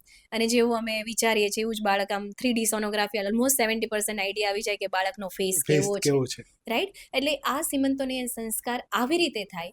બીજું એક આધ્યાત્મિક કારણ એ છે કે જેવી રીતે તમે કીધું ને કે મંથ વાઇઝ બાળકનું ડેવલપમેન્ટ કેવી રીતે થાય, તો 7મા મહિનામાં બાળકમાં દયા, કરુણા, મમતા, સમર્પણ, સદાચાર જેવા ગુણોનો વિકાસ થાય. અને દયા અને કરુણા ક્યારે આવે કે જ્યારે માતામાં એ હોય. અને 7મા મહિનામાં જ્યારે ટોળું ભેગું થાય છે, પરિવાર ભેગો થાય છે અને બધા જ એને આશીર્વાદ આપે ને ત્યારે માતા ભાવુક બને. અને 7મા મહિનામાં ઇમોશન્સ ડેવલપ થાય, આ બધા ઇમોશન્સ ડેવલપ થાય. અને જ્યારે બધા જ આશીર્વાદ આપે ત્યારે માતા થોડી ભાવુક બને, દયા એને ઉપજે, માફ કરી દે, કૃતજ્ઞતામાં રહે. તો એ બધા ગુણોનો વિકાસ 7મા મહિનામાં થાય. એટલા માટે 7મા મહિનામાં સીમંત સંસ્કાર થાય. તો આના માટે પણ અમે એક મોડેલ ડિઝાઇન કર્યું કે માતાને આશીર્વાદ મળવા જોઈએ, ફક્ત જમણવાર પૂરતું સીમિત નથી રાખવાનું. તો હવે અમે માતાઓ જે હોય એના સીમંત વિધિમાં જઈએ તો આ જ ઉદ્દેશ્ય પર શીખવીએ કે તમે અહીંયા ખાલી જમવા માટે નથી આવ્યા, કે ફંક્શન એન્જોય કરવા માટે નથી આવ્યા, કે ભાઈ વ્યવહાર સાચવવા માટે નથી આવ્યા. તમે આવ્યા છો એક ઉત્તરદાયિત્વ સાથે, એક જવાબદારી સાથે, અને એ જવાબદારી છે કે માતા અને બાળકને આશીર્વાદ આપવા. અને આ જ સીમંત સંસ્કારનો ઉદ્દેશ્ય છે. બેબી શાવર, ઘણા લોકોને બેબી શાવર કરતી, પશ્ચિમના દેશો બેબી શાવર કે એટલે આપણે બેબી શાવરનો ટ્રેન્ડ ચાલ્યો છે. આપણા સમાજમાં એને ખોળો ભરવો કે, અને શાસ્ત્રમાં એને સીમંત સંસ્કાર, સીમંતોને સંસ્કાર કહેવામાં આવે કેમ કે સીમંતની લટાર ખેંચવામાં આવે છે અને બાળકને પોષવામાં આવે છે. અને આવા સમયે પરિવારના વડીલો સાથે હોય, બધા જ આશીર્વાદ આપે એટલે માતા સુરક્ષાનો અનુભવ કરે. અગેન એના બ્રેઇનમાંથી ઓક્સિટોસિન રિલીઝ થાય છે અને બાળક એનાથી પોષાય છે. આ સાયન્ટિફિક રીઝન છે. જો બાળક માટે કહેવાય ને કે ઇન જનરલી દરેક બાળકો સપોઝ કે કોઈ સેકન્ડ ડિલિવરી કરે છે, કોઈ થર્ડ ટાઈમ પ્રેગ્નન્ટ છે, વગેરે વગેરે, તો ગર્ભ સંસ્કાર દર વખતે કરવો જોઈએ, રાઈટ? તો સીમંત સંસ્કાર શા માટે બધા લોકો રિપીટેડલી નથી કરતા? એકચ્યુઅલી નથી કરતા એના પાછળ મતલબ બધાને કેવું છે કે માતા બને છે ને તો પહેલી જ વખત સીમંતોનયન સંસ્કાર થાય, પણ આ લોકોને કોઈને નોલેજ જ નથી. પણ હવે અમે લોકો બીજી વાર પણ કરાવીએ છીએ, એટલે હવે સ્પ્રેડ થશે, કેમ કે અત્યાર સુધીમાં 8 થી 9 મધરનું મેં 2 વખત સીમંતોનયન કરાવ્યું, કે બાળક બીજું પણ બાળકને એટલો જ હક છે જેટલો પેલા બાળકને છે. યા ડેફિનેટલી સીમંત સંસ્કારમાં અત્યારે ખર્ચો કરીને જમાડવાનું મહત્વ છે જ નહીં, કે ફંક્શનનું મહત્વ નથી. બીજી ઘરે વાર પણ થઈ શકે છે, ઘરે જે 5-7 બીજી વખત લોકો કરાવ્યું અમે ઘરે જ કરાવ્યું, કે આમાં મહત્વ છે કે વડીલોના આશીર્વાદ અને પિતા દ્વારા સીમંત સંસ્કાર થાય એનું જ મહત્વ છે. તો બીજી વખત પણ સીમંત થઈ શકે, ત્રીજી વાર પણ થઈ શકે, જેટલા બાળકો કરો છો એટલી વાર સીમંતોનયન થવો જોઈએ. અને એના માટે બીજા બાળક સમયે પણ સેમ આ વિધિથી, કે ભાઈ તમે વડીલો આશીર્વાદ આપે, અને આશીર્વાદ પણ કેવી રીતે, દૂરથી નહીં, નજીકના વડીલો આવે, માથા પર હાથ મૂકે, અને જેનાથી મતલબ બ્રેઇન, છઠ્ઠી ઇન્દ્રિયથી પોષાય બાળક, કાનમાં આશીર્વાદ આપે કે વડીલોને કેવું બાળક જોઈએ છે, અને માતા કાનની ઇન્દ્રિય દ્વારા શ્રવણ કરે છે, બાળક સુધી પહોંચે છે, સ્પર્શની અનુભૂતિ કરે છે, તો બાળકની સ્પર્શેન્દ્રિય ડેવલપ થાય છે, અને બધા સાથે બેસીને ભોજન કરે છે તો ટેસ્ટનું ડેવલપમેન્ટ થાય છે. 5 સેન્સીસ દ્વારા સીમંતોનયન સંસ્કાર થવું જોઈએ, કે જેમાં સ્પર્શની લાગણી આવી ગઈ, કર્ણેન્દ્રિય, સારા શબ્દો માતાના કાને પડ્યા, સારું ભોજન પોતાના મોઢામાં ગયું, આંખ દ્વારા વડીલોને જોવે છે, ભાવુક થતા જોવે છે, તો એની આંખોમાં વડીલો પ્રત્યે માન જાગ્યું, સન્માન જાગ્યું, તો એ દર્શેન્દ્રિયનો વિકાસ થયો, કર્ણેન્દ્રિયનો વિકાસ થયો, જે સ્પર્શેન્દ્રિયનો કે ટચ થયું બાળકને. અને અત્યારે તો વડીલો અમુક જેવા ફોરવર્ડ ફેમિલી હોય કે એને આપણે વિડીયોઝ એવા રિલીઝ નથી કર્યા, કેમ કે અમુક પ્રાઇવેસી હોય આપણી, રાઈટ? તો માતાના પેટ પર જે એના સાસુ સસરા હોય ને એ પણ હાથ મૂકીને આશીર્વાદ આપે, કારણ કે રિલેશન અથવા તો જે મોટિવ છે એ આશીર્વાદ આપવાથી છે, અને સ્પર્શની અનુભૂતિ દ્વારા. કેમ કે આજે તો વિજ્ઞાન એટલું બધું આગળ વધી ચૂક્યું છે આ ગર્ભ સંસ્કારના વિષયમાં, કે ભાઈ 4થા મહિના પછી તો બાળક બહારના અવાજોને સાંભળવા લાગે છે, અને 7મા મહિનામાં જ્યારે સીમંત થતું હોય ને ત્યારે કહી શકાય કે વિજ્ઞાન કહે છે કે બાળક સ્વપ્ન પણ જોતું થઈ ગયું હોય છે, એટલું હ્યુમન બીઈંગ ડેવલપ થઈ ગયું હોય છે. અને આવા સમયે જ્યારે એના પિતાનો સ્પર્શ મળે છે, દાદા દાદીનો સ્પર્શ મળે છે, માતાનો સ્પર્શ મળે છે, તો બાળક એને રિસ્પોન્ડ કરે છે. જો ડેઈલી સ્પર્શની અનુભૂતિ થકી એને ગર્ભ સંવાદ કરતી હોય માતા, ડેઈલીની વાત છે. અમુક માતા તો એકદમ અનકોન્શિયસ હોય છે, કે એને ખબર જ નથી વિકાસ કેવી રીતે થાય છે, રાઈટ? તો પછી અનુભૂતિ ના કરી શકાય, એને થઈ પણ ના શકે અનુભવ.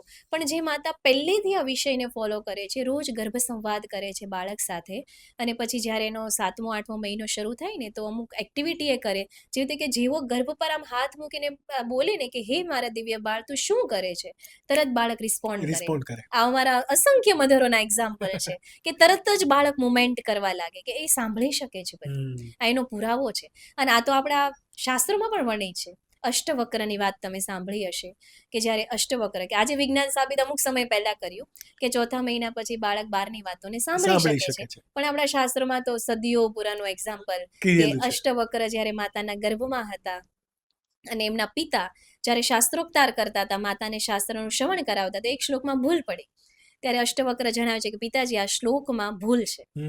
બાળક અંદરથી સાંભળતું હતું, અને પછી એના પિતાજીને ગુસ્સો આવી જાય છે, અને અષ્ટવક્રને જણાવે છે કે તારા 8 અંગો વાંકા થશે. અને શાસ્ત્રોક્તાર ગર્ભમાંથી સાંભળીને આવેલું, એટલે એના શાસ્ત્રોમાં અવ્વલ હતા, અને એની સામે કોઈ નહોતું જીતી શકતું, એટલો શાસ્ત્રોક્તાર કરતા હતા. તો આ પુરાવો છે કે બાળક ગર્ભમાંથી બહારના અવાજોને સાંભળી શકે છે, અને આજે સાયન્ટિફિક રિસર્ચ થયા છે. અને કેમ કે એ ક્વેશ્ચન્સને પણ અત્યારે હું સ્થાન નથી આપી શકતો કે આની પાછળનું સાયન્સ શું છે, બીકોઝ છે, હા, એ ડિસ્કસ કરીને કે પણ ફાયદો નથી. સીધી વસ્તુ છે, આ પ્યોર સાયન્સ જ છે. આમાં ધર્મ ક્યાં આવ્યો? ક્યાંય નથી. આમાં મંત્ર જાપ ક્યાં આવ્યો? અને હું બહુ શ્યોર છું કે તમારા ઘણા બધા ક્લાયન્ટની અંદરથી અલગ અલગ રિલિજન, અલગ અલગ કાસ્ટના બધા લોકો હશે જ. બહુ બધા. અરે આફ્રિકામાંથી એક ઇસ્લામિક મધર જોઈન કરતા હતા, ઓનલાઈન ક્લાસ હોય એમાં તો 100-200 મધર્સ હોય, એટલે આપણને આઈડિયા ના હોય કે કોણ કયા રિલિજિયસનું છે. તો અમે એક ચાર્ટ બનાવડાવીએ છીએ કે તમે ગોલ ડિસાઈડ કરો કે બાળક કેવું જોઈએ છે, કોના જેવું જોઈએ છે, એનામાં ગુણો, એની ક્વોલિટી ડિઝાઇન કરો. તો એ ચાર્ટ બનાવે, કે એક ડાયરી બનાવડાવીએ કે આ એટલા માટે, આવી બધી એક્ટિવિટી એટલા માટે કે ભાઈ બાળકને સાયન્ટિસ્ટ, ડોક્ટર કે એન્જિનિયર બનાવવા માટે નહીં, પણ માતા જે સતત જે એક કહેવાય ને કે ડ્યુરિંગ પ્રેગ્નન્સી બહુ ઇમોશનલ થઈ જાય, અને જ્યારે કોઈની કેર ના કરે, આમ તેમ થોડું ઘણી પણ ઓછપ આવે ને તો એનામાં ઈર્ષ્યા, નિંદા, દ્વેષ, ક્રોધ, અધીરાઈ જાગે, તો અમે એના માઇન્ડને વાળી દઈએ કે આવી એક્ટિવિટી આપે ને તો વિઝન ડાયરી બનાવતા 2-3 મહિના નીકળી જાય, રાઈટ. તો એ ડાયરી બનાવતા બનાવતા એને એટલા બધા પોઝિટિવ થિંગ્સ કરે, અને પોઝિટિવ અફર્મેશનનો ખજાનો છે ડાયરી, રાઈટ. તો હવે એ ડાયરી મારા પર આવી અને મેં જોયું તો એમાં બધા મુસ્લિમના નામ હતા, ઇસ્લામિક. તો મેં તરત કોલ લગાવ્યો કે મેં તમે મુસ્લિમ છો? તો કે હા મેમ અમે મુસ્લિમ છીએ. તો મેં તમને સમજ પડે છે? કે હા મેમ, બહુ સરસ રીતે મને સમજાય છે. અને આ ડાયરી મેં અને મારા હસબન્ડે સાથે બેસીને ડિઝાઇન કરી છે. તો મેં તમે પ્રેયર કરાવીએ છીએ એનાથી તમને કોઈ તકલીફ ખરી? તો કે બિલકુલ નહીં. એ કે પ્રેયર તો પ્રેયર છે ને, તો મનના શુદ્ધિકરણ માટે છે, એને આની સાથે કે લેવા દેવા જ નથી. અને આ તો વિજ્ઞાન છે, સીધી વસ્તુ છે કે આપણા ધર્મના બંધનો હમણાં આવ્યા, રાઈટ. હવે એના જ આપણે એક મુસ્લિમના એક અનુયાયી કે જેનું નામ હું ભૂલી ગઈ શું હતું, કે એનામાં પણ આ તો આપણે બંધનો બાંધી દીધા છે. એકચ્યુઅલી જે મહાન સંતો થઈ ગયા એને તો નાત જાત પાત સાથે કંઈ લેવા દેવા જ નથી. એના તો એ સંસ્કાર જ મૂળથી હતા, અને એને તો પ્રચાર પ્રસાર કર્યો કે તમે આવા નિયમો પાળો કે જેનાથી તમારું જીવન શુદ્ધ બને, જેને અમે યમ નિયમ કહીએ છીએ, કે જે યમ નિયમ અમારા મધર્સને આપે કે 21 નિયમો તો પાળવાના જ. દુનિયાની કોઈ તાકાત નથી કે ઈચ્છિત સંતાન મળતા તમને રોકી શકે. કે નિયમો પણ એવા કે આ નિયમો પાળો એટલે આમ તામાના પત્ર પર લખી દઈએ કે તમને ઈચ્છો છો ને એવું બાળક, પણ એક જ શરત, આ હરેક નિયમો પાળવાના. એક્ઝેક્ટલી. જ્યારે આપણે ગર્ભ સંસ્કારની વાત કરતા હોય ને ત્યારે મોર ઓવર આપણે પ્રેગ્નેન્ટ વુમેન ઓરિએન્ટેડ લોકો વાત કરતા હોય, રાઈટ. અને સૌથી વધારે એ જ ઇન્વોલ્વ છે બિકોઝ એમના પેટની અંદર એક બાળકનું ડેવલપમેન્ટ થઈ રહ્યું છે. આમાં કોઈ હસબન્ડની અને એમના ફેમિલીની શું રિસ્પોન્સિબિલિટી? બહુ જ રિસ્પોન્સિબિલિટી છે, થોડીક નહીં. કારણ કે ગર્ભમાંનું બાળક ફક્ત એક માતાનું નથી, એમના પતિનું છે, એ પરિવારનું છે, આ સમાજનું છે, તમારું છે ને અમારું છે, રાઈટ. એટલે એનામાં ખાલી જીવ નથી પલી રહ્યું, ભારત વર્ષનું ભવિષ્ય પલી રહ્યું છે, રાઈટ. એટલે એને નર્ચર કરવાની રિસ્પોન્સિબિલિટી પૂરા પરિવારની છે, અને હસબન્ડનો રોલ ઇમોશનલી બહુ જ સપોર્ટિવ હોવો જોઈએ, રાઈટ. એકવાર વીર્યદાન થઈ ગયો, એનો ફિઝિકલ રોલ કમ્પ્લીટ થઈ ગયો, એનો મતલબ એવો નથી કે હવે એની કોઈ રિસ્પોન્સિબિલિટી જ નથી. એની રિસ્પોન્સિબિલિટી વધી જાય છે એના બાળક માટે. પરિવારનો રોલ પણ શા માટે ઇમ્પોર્ટન્ટ? કારણ કે જે પરિવારમાં માતા રહે છે અને એ પરિવારમાં જે બાળક માતાના ગર્ભમાં પલી રહ્યું છે, એ સંતાન આવે પછી દાદા દાદી સંભાળે અલગ જવાબદારી છે, પણ અત્યારે દાદા દાદી, કાકા કાકી, મોટા પપ્પા, મોટા મમ્મીની જવાબદારી છે કે માને ખુશ રાખવી. કારણ કે માતા જેટલી ખુશ રહેશે, જેટલી આનંદમાં રહેશે, અગેન સાયન્સ કામ કરે કે હેપી જેટલી રહે છે એટલે હોર્મોન્સ એના પોઝિટિવ બને છે, અને જેટલા હોર્મોન પોઝિટિવ હશે એટલું બાળક હેલ્ધી આવશે, અને એટલા જ એના ઇમોશન્સ સારા ડેવલપ થશે, સ્પિરિચ્યુઅલી સારું ગ્રો થશે અને ઇન્ટેલિજન્ટ થશે. અને આજે તો વિજ્ઞાન કેટલું સાબિત કરી ચૂક્યું છે. રિસર્ચ પ્રમાણે વિજ્ઞાન કહે છે કે ડ્યુરિંગ પ્રેગ્નન્સી માતા અગર 5 મિનિટ માટે પણ જો દુઃખી રહે, દુઃખી શા માટે રહે? ઈર્ષ્યા, નિંદા, ક્રોધ, અધીરાઈ, અસંતોષ, રાઈટ, કે 5 મિનિટ માટે પણ આ વિકારોથી ગ્રસ્ત રહે છે તો આવનાર બાળકનો 3.5 દિવસનો વિકાસ રૂંધાય. આ સાયન્ટિફિક ડેટા છે. 5 મિનિટે 3.5 દિવસ, 3.5 દિવસનો વિકાસ રૂંધાય. અને જો માતા ખુશ રહે તો બાળકનો સર્વાંગીક વિકાસ સારી રીતે થાય. એટલે અલ્ટરનેટિવલી અમારી જે બધી એક્ટિવિટી છે જે ક્લાસમાં કરાવે છે, ખુશ રહેવા માટેની જ. અને બીજી વસ્તુ કે ખાસ શીખવીએ કે હરેક પાસે સરખા ના 5 આંગળી છે તો સરખી ના હોય, કે ભાઈ તમે ને હું સમજીએ કે માતાને ખુશ રાખવી, રાઈટ. માતા સમજે છે કે મારે ખુશ રહેવું પડે, પણ સરાઉન્ડિંગ ઘણી વખત એટમોસ્ફિયર એવું થઈ જાય કે અમુક લોકો એવા હોય કે જે પોતાનો સ્વભાવ બદલવા માટે રેડી ના હોય અને દુઃખી કરી દે જાણતા અજાણતા. અને માતા માટે પણ કોઈ એવી સ્વિચ નથી કે ભાઈ હવે ગ્રેટિટ્યુડમાં જ રહે કે માફ કરી દે, રાઈટ. આ તો અનંત જન્મોના સંસ્કાર, કર્મના સંસ્કારો, એ પ્રમાણે દુઃખી થઈ જવાય, સમજો. પણ સીધી વસ્તુ છે કે એક પ્રેક્ટિસ કરવી કે બહારની પરિસ્થિતિ ચાહે ગમે તેવી હોય પણ માની મનસ્થિતિમાં કોઈ ફરક ના પડવો જોઈએ. એટલે અમે એને શીખવીએ કે માણસોને બદલવાની કોશિશ ના કરો, અને કોઈ બદલાવાનું પણ નથી. મારા કહેવાથી તમે શાયદ બદલાઈ ગઈ, પણ આજુબાજુવાળા લોકોનું શું? આજુબાજુવાળા લોકો પણ બદલાઈ ગયા, પાડોશીનું શું? કોઈ તમે બદલવાની કોશિશ ના કરો, પણ એ સ્થિતિ પરિસ્થિતિને એક્સેપ્ટ કરો કે આ માણસ આવું છે, અને એનો સ્વીકાર કરી લો. અને ફેમિલીએ પણ સમજ, જેટલા પણ આજે જો કોઈ પોડકાસ્ટ સાંભળી રહ્યો છે એના ફેમિલીને નમ્ર વિનંતી છે હાથ જોડીને કે આ બાળક એ માતાનું નથી, આ પરિવારનું છે. એટલે એ જવાબદારી બાળક આવ્યા પછીથી નહીં, આ પહેલાથી શરૂઆત થઈ જાય છે કે માતાને ખુશ રાખો, એની હરેક ઈચ્છા પૂરી કરો, એને માન આપો, સન્માન આપો, બને એટલું એને મહત્વ વધારે આપો. 9 મહિના ખાલી સાચવવાનું છે, બાળક 90 વર્ષનું ભવિષ્ય ગર્ભમાં તે કરે છે. બહુ ડીપ. ડેફિનેટલી. અત્યારે બહુ બધા ગાયનેકોલોજીસ્ટ છે, આઈવીએફ સેન્ટર ચલાવે છે. આ બધા જ લોકો અત્યારે એ પણ ગર્ભ સંસ્કારની પ્રેક્ટિસ અલગ અલગ રીતે અલગ અલગ મીડિયમ થ્રુ કરાવે છે. અને આ પોડકાસ્ટનું જ્યારે મારે રિસર્ચ કરવાનું હતું તો મેં યુટ્યુબ પર ગર્ભ સંસ્કાર પોડકાસ્ટ એવું સર્ચ કર્યું, અને ડેફિનેટલી કોઈ પણ સર્ચ કરી શકે છે. મેં એમાં 6 પોડકાસ્ટને 1.5 અથવા તો 2x સ્પીડ પર સાંભળ્યા. મને 6 થિયોરી અલગ અલગ સમજાણી, અને જ્યારે 7મી વખત હું તમારી સાથે અત્યારે ડિસ્કસ કરું છું તો એ પણ અલગ છે. સો શા માટે આટલું બધું અલગ અલગ છે? કોઈ આના માટે કોઈ પ્રી ફિક્સ સિલેબસ છે? કોઈ રાઈટ એક યુનિવર્સલ મેથડ ના હોઈ શકે? શું છે સાચું? એકચ્યુઅલી આ અનુભવની વસ્તુ છે. હરેક મધરના અનુભવ અલગ છે. હવે ઘણા બધા મને નહીં તો એક વીકમાં મને 5 થી 7 કોલ્સ આવતા હશે કે ભાઈ તમે ફ્રેન્ચાઇઝી આપો, અથવા તો તમે કઈ ઇન્સ્ટિટ્યૂટમાંથી ગર્ભ સંસ્કાર કર્યું, અમને પણ શીખવો. હવે મારા મોટા ભાગના જે સેશન્સ છે ને ઓરલ છે, કે જેની કોઈ પીપીટી છે જ નહીં, જે તમે તમારા અનુભવથી અનુભવ પરથી શેર કરું. એક્ઝેક્ટલી. રાઈટ? એટલે મારા અનુભવ પરથી જ્યારે હું, ધારો કે મારી થિયોરી એવી છે, મારું લોજિક એવું છે કે ગર્ભ સંસ્કાર એ પ્યોર સાયન્સ હોવું જોઈએ. એને કોઈ કર્મકાંડ કે નાત જાત સાથે કોઈ લેવા દેવા જ નથી, ધર્મ શીખવતી જ નથી. ઘણા લોકો ગર્ભ સંસ્કારને ધર્મના નામે ચલાવે છે કે ભાઈ આ ધર્મ માટે આ ગર્ભ સંસ્કાર કરવું. ઘણા લોકો છે એને ફક્ત શારીરિક રૂપથી કે ઇન્ટેલિજન્સી રૂપથી કે ફક્ત ને ફક્ત યોગ પ્રાણાયામ અને ઇન્ટેલિજન્ટ એક્ટિવિટી કરાવવાથી ગર્ભ સંસ્કાર ચલાવે છે. એટલા માટે આ લોકોના વે અલગ થઈ જાય છે. રાઈટ? અને હું જ્યાં સુધી આ સાયન્સને સમજું છું ત્યાં સુધી આ એક અનુભવનો વિષય છે.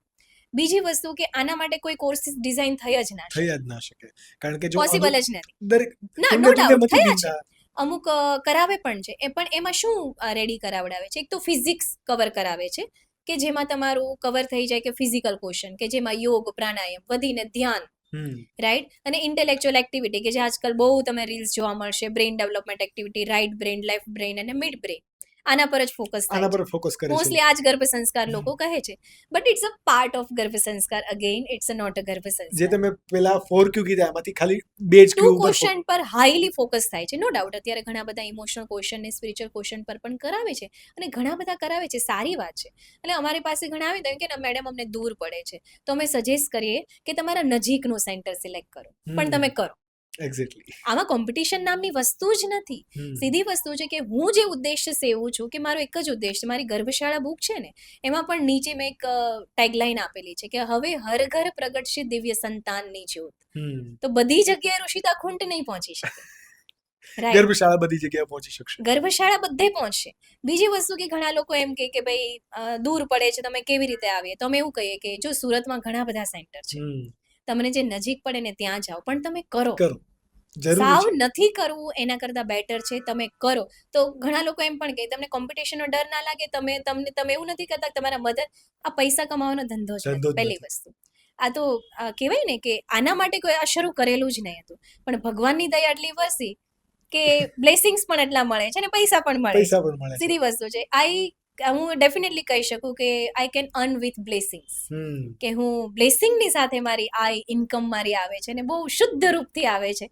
અને કોઈ ફીસ ભરે તો એમાં પણ બહુ બિલીવ કરું કે તમે ફીસ ભરો તો હસતા હસતા મને આપો, કેમ કે આનાથી ને જો મારી છોકરાની વસ્તુ ખરીદીશ, મારી વસ્તુ ખરીદીશ, તો એ શુદ્ધ અને સુલક્ષ્મી હશે તો જે મને ફળવાની. 500 રૂપિયા ઓછા આપો ચાલશે, પણ તમે એકદમ હસીને આપો, કેમ કે લક્ષ્મીનો પણ જાદુ હોય છે. એટલે આના માટે કોઈ યુનિવર્સિટી નથી. ઘણા લોકો કરાવે પણ છે, પણ તમને કીધું એમ ફિઝિક્સ સમજાવે છે.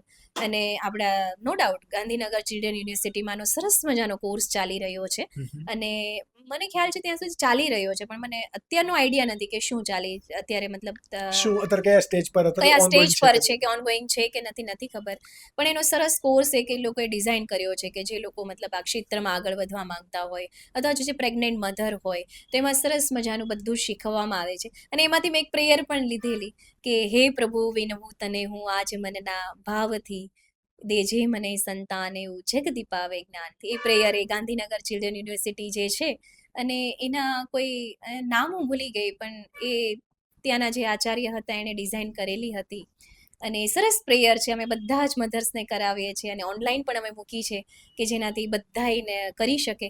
તો આના માટે જે ગાંધીનગર ચિલ્ડ્રન યુનિવર્સિટીના જેને બનાવી એના માટે પણ ઘણી કૃતજ્ઞતા છે કે એના કારણે અમારા મધર્સને આ સરસ મજાની પ્રેયર મળી ગઈ અને એણે પણ એક સરસ મજાનો પ્રચાર પ્રસાર કર્યો છે કે લોકો સુધી આ જ્ઞાન પહોંચી શકે.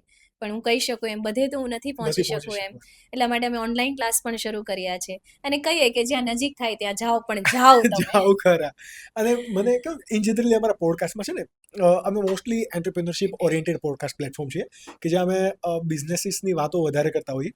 બટ આ આખી સ્ટોરી નો ડાઉટ આપણે બિઝનેસ રિગાર્ડિંગ નથી, બટ તમારી એન્ટરપ્રિન્યોરલ સ્ટોરી જે છે ને એ એટલી જ અમને ઇન્સ્પાયર કરે છે કે જે તમે અમને આ પોડકાસ્ટના પહેલાં પણ મને કીધું કે 1 વર્ષ સુધી તમે એકલા હતા, પછી એક ટીમ મેમ્બર છે અને આટલું બધું મેનેજ કરવું, રાઈટ. ડિવાઇન સોલ તમે જે તમારા ક્લાસીસ ચલાવો છો, ઓનલાઈન પ્લેટફોર્મ પર આટલા બધા લોકોને મેનેજ કરો છો, તો આ બધાની અંદર આઈ નો કે બહુ બધા ચેલેન્જીસ આવે. ટેકનિકલ ચેલેન્જીસની સાથે ફેમિલી પ્રેશર હોય, સોશિયલ પ્રેશર હોય, ફાઇનાન્શિયલ પ્રેશર હોય, આ બધું જ. તો મારે તમારી આ એક સ્ટોરી સમજવી છે કે ક્લાસીસ કરાવવા, નો ડાઉટ તમે નક્કી કરી દીધું, બટ બિઝનેસની આ જર્ની તમારી કેવી રહી? બિકોઝ એ અમારા બધા જ ઓડિયન્સને ઇન્સ્પાયર કરશે. કારણ કે ખાલી તમે કોઈ વિમેનની અંદર કહેવાય ને કે ગર્ભ સંસ્કાર માટે માહિતી નથી આપતા, એમને ટ્રેન નથી કરતા. તમારું વ્યક્તિત્વ એ છે કે જેનાથી એ તમને સિલેક્ટ કરી રહ્યા છે. રાઈટ. તો મારે એ સમજવું છે. સર, પહેલી વાત તો એ કે જ્યારે મેં આ જર્ની શરૂ કરી ને, મેં તમને કીધું એમ ક્યારે મેં આવી આશા રાખી જ નહોતી કે આ સ્ટેજ પર જઈને મારી જર્ની હજી પણ આગળ વધશે અને ભગવાનની દયાથી આગળ વધી રહી છે. પણ સીધી વસ્તુ છે કે મેં અત્યારે હું હાલ બેચ સેન્ટર ચલાવું છું. હું ક્વોલિટી વર્કમાં માનું છું, ક્વોન્ટિટી વર્કમાં નથી માનતી કે અલગ અલગ જગ્યાએ બ્રાન્ચીસ સ્ટાર્ટ કરી દીધી આ તે. તમારો ક્વેશ્ચન અલ્ટરનેટિવલી એ છે કે how you manage your personal life and professional life. હું જોઈન્ટ ફેમિલીમાંથી છું અને અમે 4 પેઢીઓ એક સાથે રહીએ છીએ. ક્યાં વાત છે, રાઈટ. એટલે 4 પેઢી અમે સાથે રહીએ છીએ, એટલે મારો આ પાર્ટ ટાઈમ છે. અને તમે બિઝનેસની વાત કરી એટલે મારો પાર્ટ ટાઈમ બિઝનેસ છે, રાઈટ. હું ફૂલ ટાઈમ નથી વર્ક કરી શકતી અને મારી ટીમમાં અત્યારે એક જ વ્યક્તિ છે જે મારી પાછળ મારું બેકએન્ડ હેન્ડલ કરે છે, બીજું કોઈ નથી. એટલે ઘણાને એવું થતું હશે કે બહુ બધી ટીમ છે એડિટિંગ માટે, આ તે કંઈ જ નથી. મને ટાઈમ હોય તો હું રીલ શૂટ કરીને મૂકું, અને જે ઇન્સ્ટાગ્રામ પર તમે જે કન્ટેન્ટ જોવો છો ને 5% જ છે, 95% તો તમારી સામે આવ્યું જ નથી. અને કન્ટેન્ટ પણ એવા છે કે યુટ્યુબ પર તમને ના મળે, રાઈટ. સીધી વસ્તુ છે કે મારા માટે ફર્સ્ટ પ્રાયોરિટી મારી ફેમિલી છે. કેમ કે મારે 2 બાળકો છે, એક 8 વર્ષનો દીકરો છે અને એક 3 વર્ષની દીકરી છે. એટલે એના સ્કૂલ અવર્સના ટાઈમે હું મેનેજ કરું છું. એનો સ્કૂલ અવર ખતમ થાય એટલે હું એની સામે હાજર થઈ જાઉં છું. અને આ બાકીના જે કલાકો છે કે જેમાં મને 4 થી 5 કલાક આખા દિવસમાં મળે છે, એમાં હું આ બધું જ ડિઝાઇન કરું છું કે મારે શું લાવવું. જ્યારે શરૂઆત કરી ત્યારે મારી પાસે ફક્ત 8 સેશન હતા. અત્યારે 30+ સેશનનું આખું મોડેલ છે અને આ અનુભવ ઉપરથી જ આવ્યું છે. અને હું હાઉસવાઈફ છું, હું જે સ્ટ્રગલ કરું છું, હું જે ફેસ કરું છું કે આ બધું મેનેજ કરવું, બધાની સાથે ચાલવું, બધાને હસતા રાખવા, આ પણ એક કળા છે. સીધી વસ્તુ છે, બધું જ મેનેજ કરવું પડે. અને અત્યારે હાલમાં ઘણાને એવું થતું હશે લાઈફસ્ટાઈલ જોઈને કે આને તો બહુ બધા કામવાળા હશે. હજુ હાલમાં પણ મારા ઘરે કામવાળા માસી ના, તો હું કચરા પોતાઈ કરું છું, વાસણ ઉટકીને ક્લાસ પર જાઉં છું. કારણ કે એ જ બેઝિક આપણા ક્લિયર છે ને, એ બેકગ્રાઉન્ડમાંથી જ આપણે આવ્યા છીએ. સિરિયસલી. અને એ આપણું બેઝ છે અને ભૂલી જ ના શકાય. અને હાલમાં પણ 3 ટાઈમની રસોઈ હજી હું જ બનાવું છું. સીધી વસ્તુ છે, હજુ મારા ઘરે કોઈ કુક નથી અને હું એમાં માનતી પણ નથી અને રાખીશ પણ નહીં ભવિષ્યમાં. કેમ કે મારે મારા જ હાથનું બનાવીને મારા ફેમિલીને જમાડવાનું છે. ક્યારેક ઠંડુ મારા ફેમિલીને ખાવું પડે છે, એના માટે મને ઘણીવાર રિગ્રેટ પણ ફીલ થાય છે કે હું મારા ફેમિલીને ગરમ જમવાનું જમાડી નથી શકતી. કેમ કે સવારમાં વહેલા મારે ક્લાસ પર જવાનું હોય એટલે બનાવીને જવું પડે. અને સાસુમાં પણ ઘણી જવાબદારી, હું ના હોય એટલે ઘર આખું સંભાળે. એટલે મેઇન બિગ થેન્ક તો મારા સાસુમાને જ કે ભાઈ મારા પાછળ આખું ઘરનું તંત્ર મેનેજ કરે છે. અને જોઈન્ટ ફેમિલી, ગેસ્ટવાળું ઘર હોય એટલે અમુક સમયે જે હોય કે ગેસ્ટ ના ઘરમાં હોય એટલે મારી ગેરહાજરીમાં પણ એ ઘર સંભાળે. અને આ પર્સનલ લાઈફ થઈ ગઈ. એની સાથે પ્રોફેશનલ લાઈફ આ જ રીતે મેનેજ થાય કે પાર્ટ ટાઈમમાં જ હું આ કરું છું. અને બીજું એ કે મેં ક્યારેય મનીને મારો ફર્સ્ટ પ્રેફરન્સ આપ્યો જ નથી. આ ઇનડાયરેક્ટલી મારા માટે આવ્યું છે. આ સેકન્ડ પ્રેફરન્સ છે. નો ડાઉટ, એવું નથી કે મારે ફ્રીમાં કામ કરીને બધાને મહાન થઈ જવું છે. નો, ફ્રીમાં હું પહેલા કરતી, પણ હવે હું મારી જ વેલ્યુ નહીં કરું તો બીજું કોણ કરશે? ડેફિનેટલી આપણે તો પહેલા કરવું જ પડે. હા, એટલે હું પ્રોફેશનલી કામ કરું છું, પણ એટલી બધી પણ પ્રોફેશનલ નથી કે બસ મને પૈસા જ જોઈએ. આ મારી સેકન્ડ પ્રાયોરિટી છે. Money is my second priority. Right. એટલે જ્યારે હું કોઈના સીમંત સંસ્કારમાં પણ જાઉં ને તો કોઈનું ફ્રીમાં પણ કરાવતી હોય ને તો મેં જેની પાસેથી જે પેડ લીધું છે ને એના જેવો જ મારો ભાવ હોય. અને હાલમાં પણ હું સીમંત કરું તો હાલમાં મારા રૂવાડા બેઠા થઈ જ જાય જ્યારે હું પ્રાર્થના કરાવતી હોય. એટલે એ ઇમોશન્સ જે છે એ વાઇબ્સ છે મને આગળ લઈ જાય છે, હું એવું માનું છું. મને એ સોરી ટુ ઇન્ટરપ્ટ, બટ મને એક ક્વેશ્ચન હતો બીકોઝ તમારી પ્રોફાઇલ જ્યારે મેં ચેક કરીને અને મેં જે તમને સ્ટોરી કીધું how I connect with you, બરાબર, તો મેં સ્પર્શ ક્લિનિકવાળા લાઠિયાની શ્રીમંત સંસ્કારવાળી સ્ટોરી જોઈ હતી. એટલે પછી મને ડાયરેક્ટ રિકોલ થયું કે હા આપણે ક્યાંક ને ક્યાંક કનેક્ટ થયા છીએ બેકેન્ડ, અને પછી મેં તમને કનેક્ટ કર્યું. તો મારે એ જ તમને પૂછવું હતું કે તમે બધા જ લોકોના ઇન જનરલી તમારા સ્ટુડન્ટ જેટલા કંઈ પણ હોય તો બધાના જ શ્રીમંત સંસ્કારની અંદર પણ જવાનું એ પણ એક તમારું રૂટીન છે, રાઈટ? અને આ પોડકાસ્ટ કરવા માટે પણ તમે મને એવું કીધું કે ભાઈ મારા સ્કેડ્યુલ શ્રીમંત સંસ્કારમાં ઓલરેડી અપાઈ ગયા છે અને સમહાવ વી મેનેજ. તો એ શા માટે, અને તમે ત્યાં જઈને શું એક્ટિવિટીઝ કરો છો ને એ પણ મારે સમજવું છે.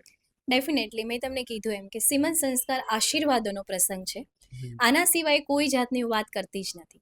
ત્યાં જઈને બધા ગેસ્ટને પણ તમે બસ. સમજાવો છો. જે ગેસ્ટ આવે છે ને એ શું મેન્ટાલિટી સાથે આવે છે, ચાલો આપણે બેબી શાવરમાં જવાનું છે, જમવા જવાનું છે, જમીન આવતા રહેશું વ્યવહાર સાચવી, આ જ મેન્ટાલિટી છે. હવે સીધી વસ્તુ છે, તમે એ મેન્ટાલિટી સાથે આવ્યા છો, હવે મારે તમારું આખું માઇન્ડ ચેન્જ કરવાનું છે, પોઈન્ટ ઓફ વ્યૂ ચેન્જ કરવાનું છે. It's a big challenge for me, definitely, right? તો હવે તમે આવ્યા છો તો તમને મારે સમજાવવું પડે તમે શા માટે આવ્યા છો. અને બીજી વસ્તુ કે આ વાતને લાંબી ખેંચી પણ ના શકાય. લાંબી ખેંચવા જાવ તો લોકોને એવું લાગે કે આ ભાષણ આપે છે, લેક્ચર આપવા લાગ્યા. એટલે ગર્ભ સંસ્કાર તો હું ત્યાં સમજાવી જ ના શકું. પહેલી વસ્તુ, આ વિજ્ઞાન તો હું સમજવા માટે અસમર્થ થઈ જાઉં, એના માટે મહિનાઓ પણ ટૂંકા પડે, રાઈટ? એટલે પહેલી જ વસ્તુ કે એને સિમ્પલી એ સમજાવું કે તમે શા માટે અહીંયા આવ્યા છો.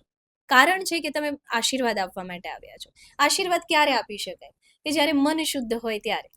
અને મન શુદ્ધ ક્યારે થાય? કે જ્યારે શરીર સ્થિર હોય ત્યારે. તો અમુક એક્ટિવિટી મેં ઇન્વોલ્વ કરી દઈએ, જાણતા અજાણતા ડાયરેક્ટલી ઇનડાયરેક્ટલી લોકો ઇન્વોલ્વ થઈ જાય કે એ લોકો આંખો બંધ કરી અંતર્મુખી થાય એટલે 50% તો એમના અંતર્મુખી થઈ જાય. નો ડાઉટ 100% આ વસ્તુને ફોલો કરે એ પણ નથી.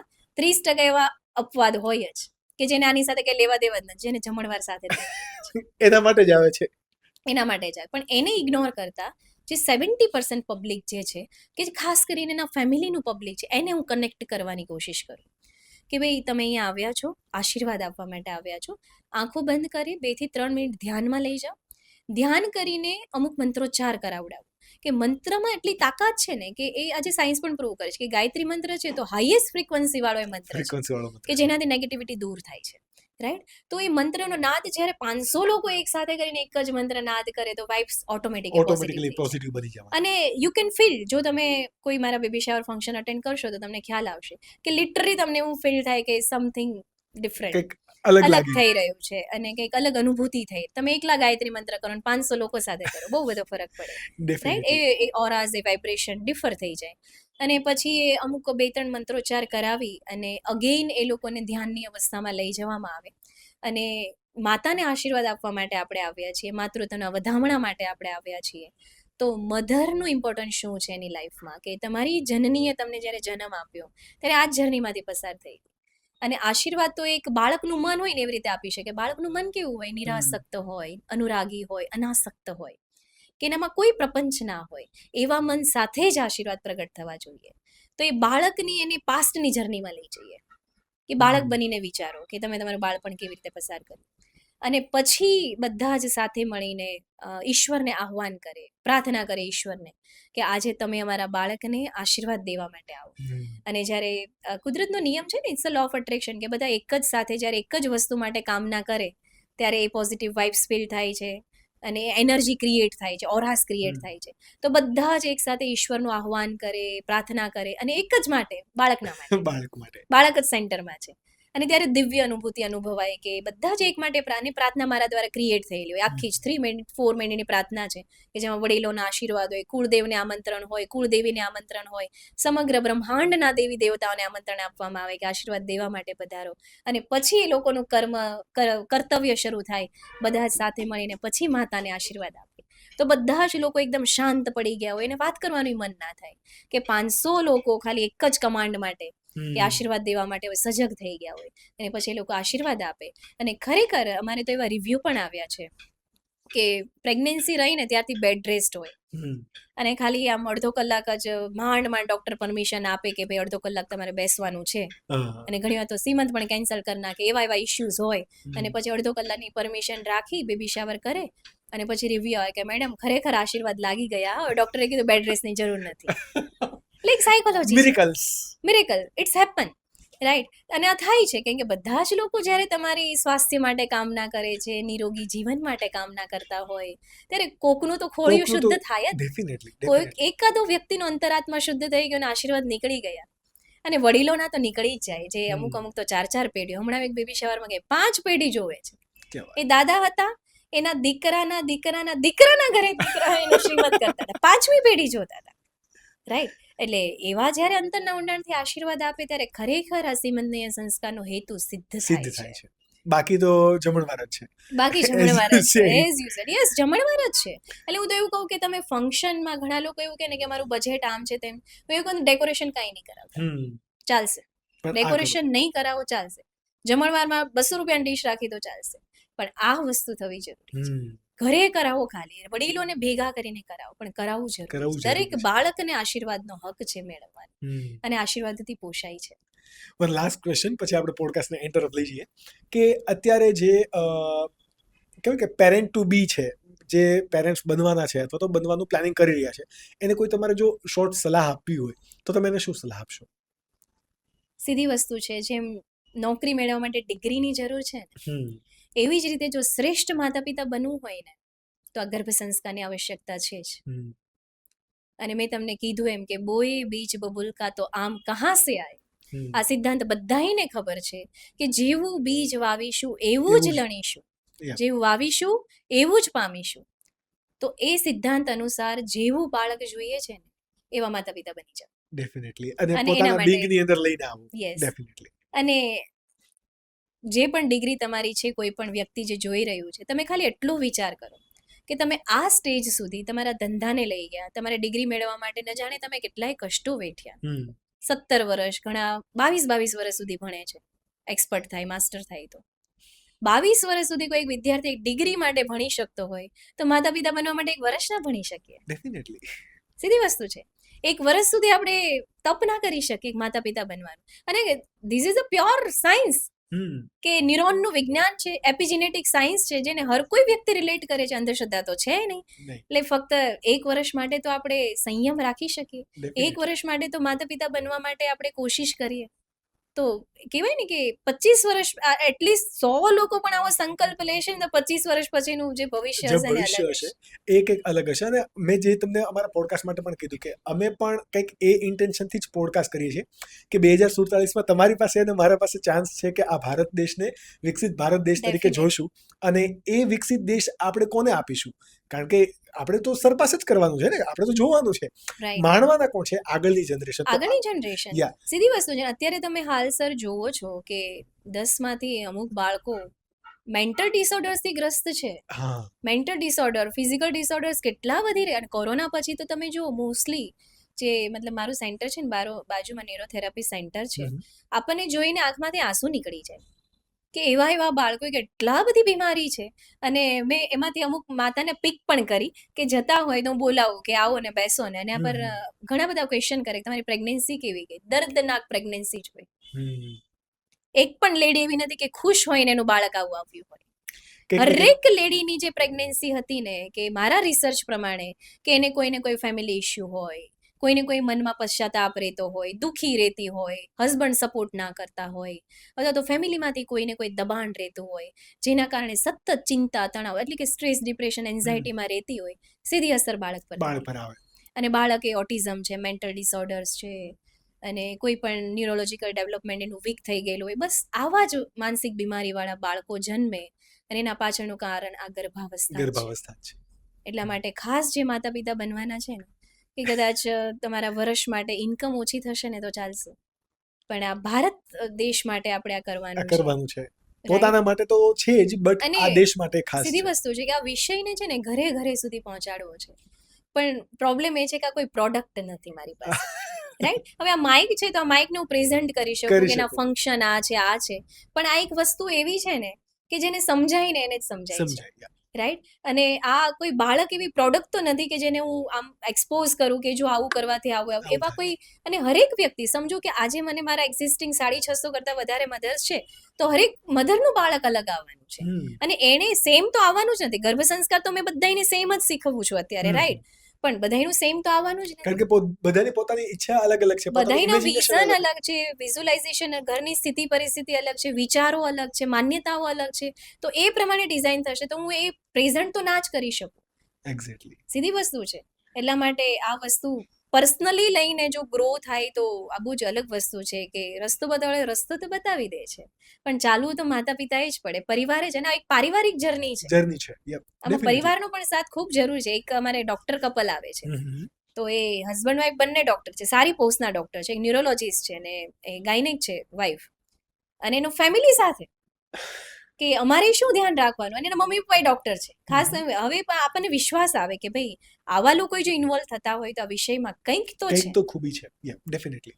અને એટલા માટે જ તમે જુઓ તો છેલ્લા 5 વર્ષની અંદર આનો જે એક્સેપ્ટન્સ છે એ બહુ વધ્યું છે બહુ વધી ગયું છે. અમારે ઓનલાઈન ક્લાસમાં મોસ્ટલી પ્રોફેશનલ છે સર, કે મતલબ કહેવાય ને કે જે માસ્ટર્સ કરેલા હોય, સાયન્ટિસ્ટ છે, ગાયનેકોલોજીસ્ટ છે, પીડિયાટ્રિશિયન્સ છે, સારી એવી પોસ્ટના બધા ડોક્ટર્સ, એન્જિનિયર્સ, આઈટી કંપનીમાં જોબ કરતા હોય, એક તો નાસામાં જોબ કરતા મધર છે મારી પાસે, રાઈટ. એટલે આ લેવલના લોકો આવે છે, મતલબ કંઈક તો હોય તો જ આ વિષયને એ લોકો સમજી શકે છે. અને એને સાયન્ટિફિક રીતે જ અમે વાત કરીએ છીએ અને સમજાવે છે. એટલે જેમ શેરો ખાતા હોય ને ગળા નીચે ઉતરી જાય, એમ જ એને ગળા નીચે ઉતરી જાય, કેમ કે સાયન્સ સાથે રિલેટ કરીને સમજાવીએ છીએ. એક્ઝેક્ટલી. અને પછી કેવું છે કે એક સમય એવો આવશે કે જ્યારે તમે જે કીધું કે ભાઈ જે રીતે સીમંત સંસ્કાર છે, એ રીતે ગર્ભ સંસ્કાર કમ્પલસરી થશે. અને 2025 અત્યારે ચાલી રહ્યું છે.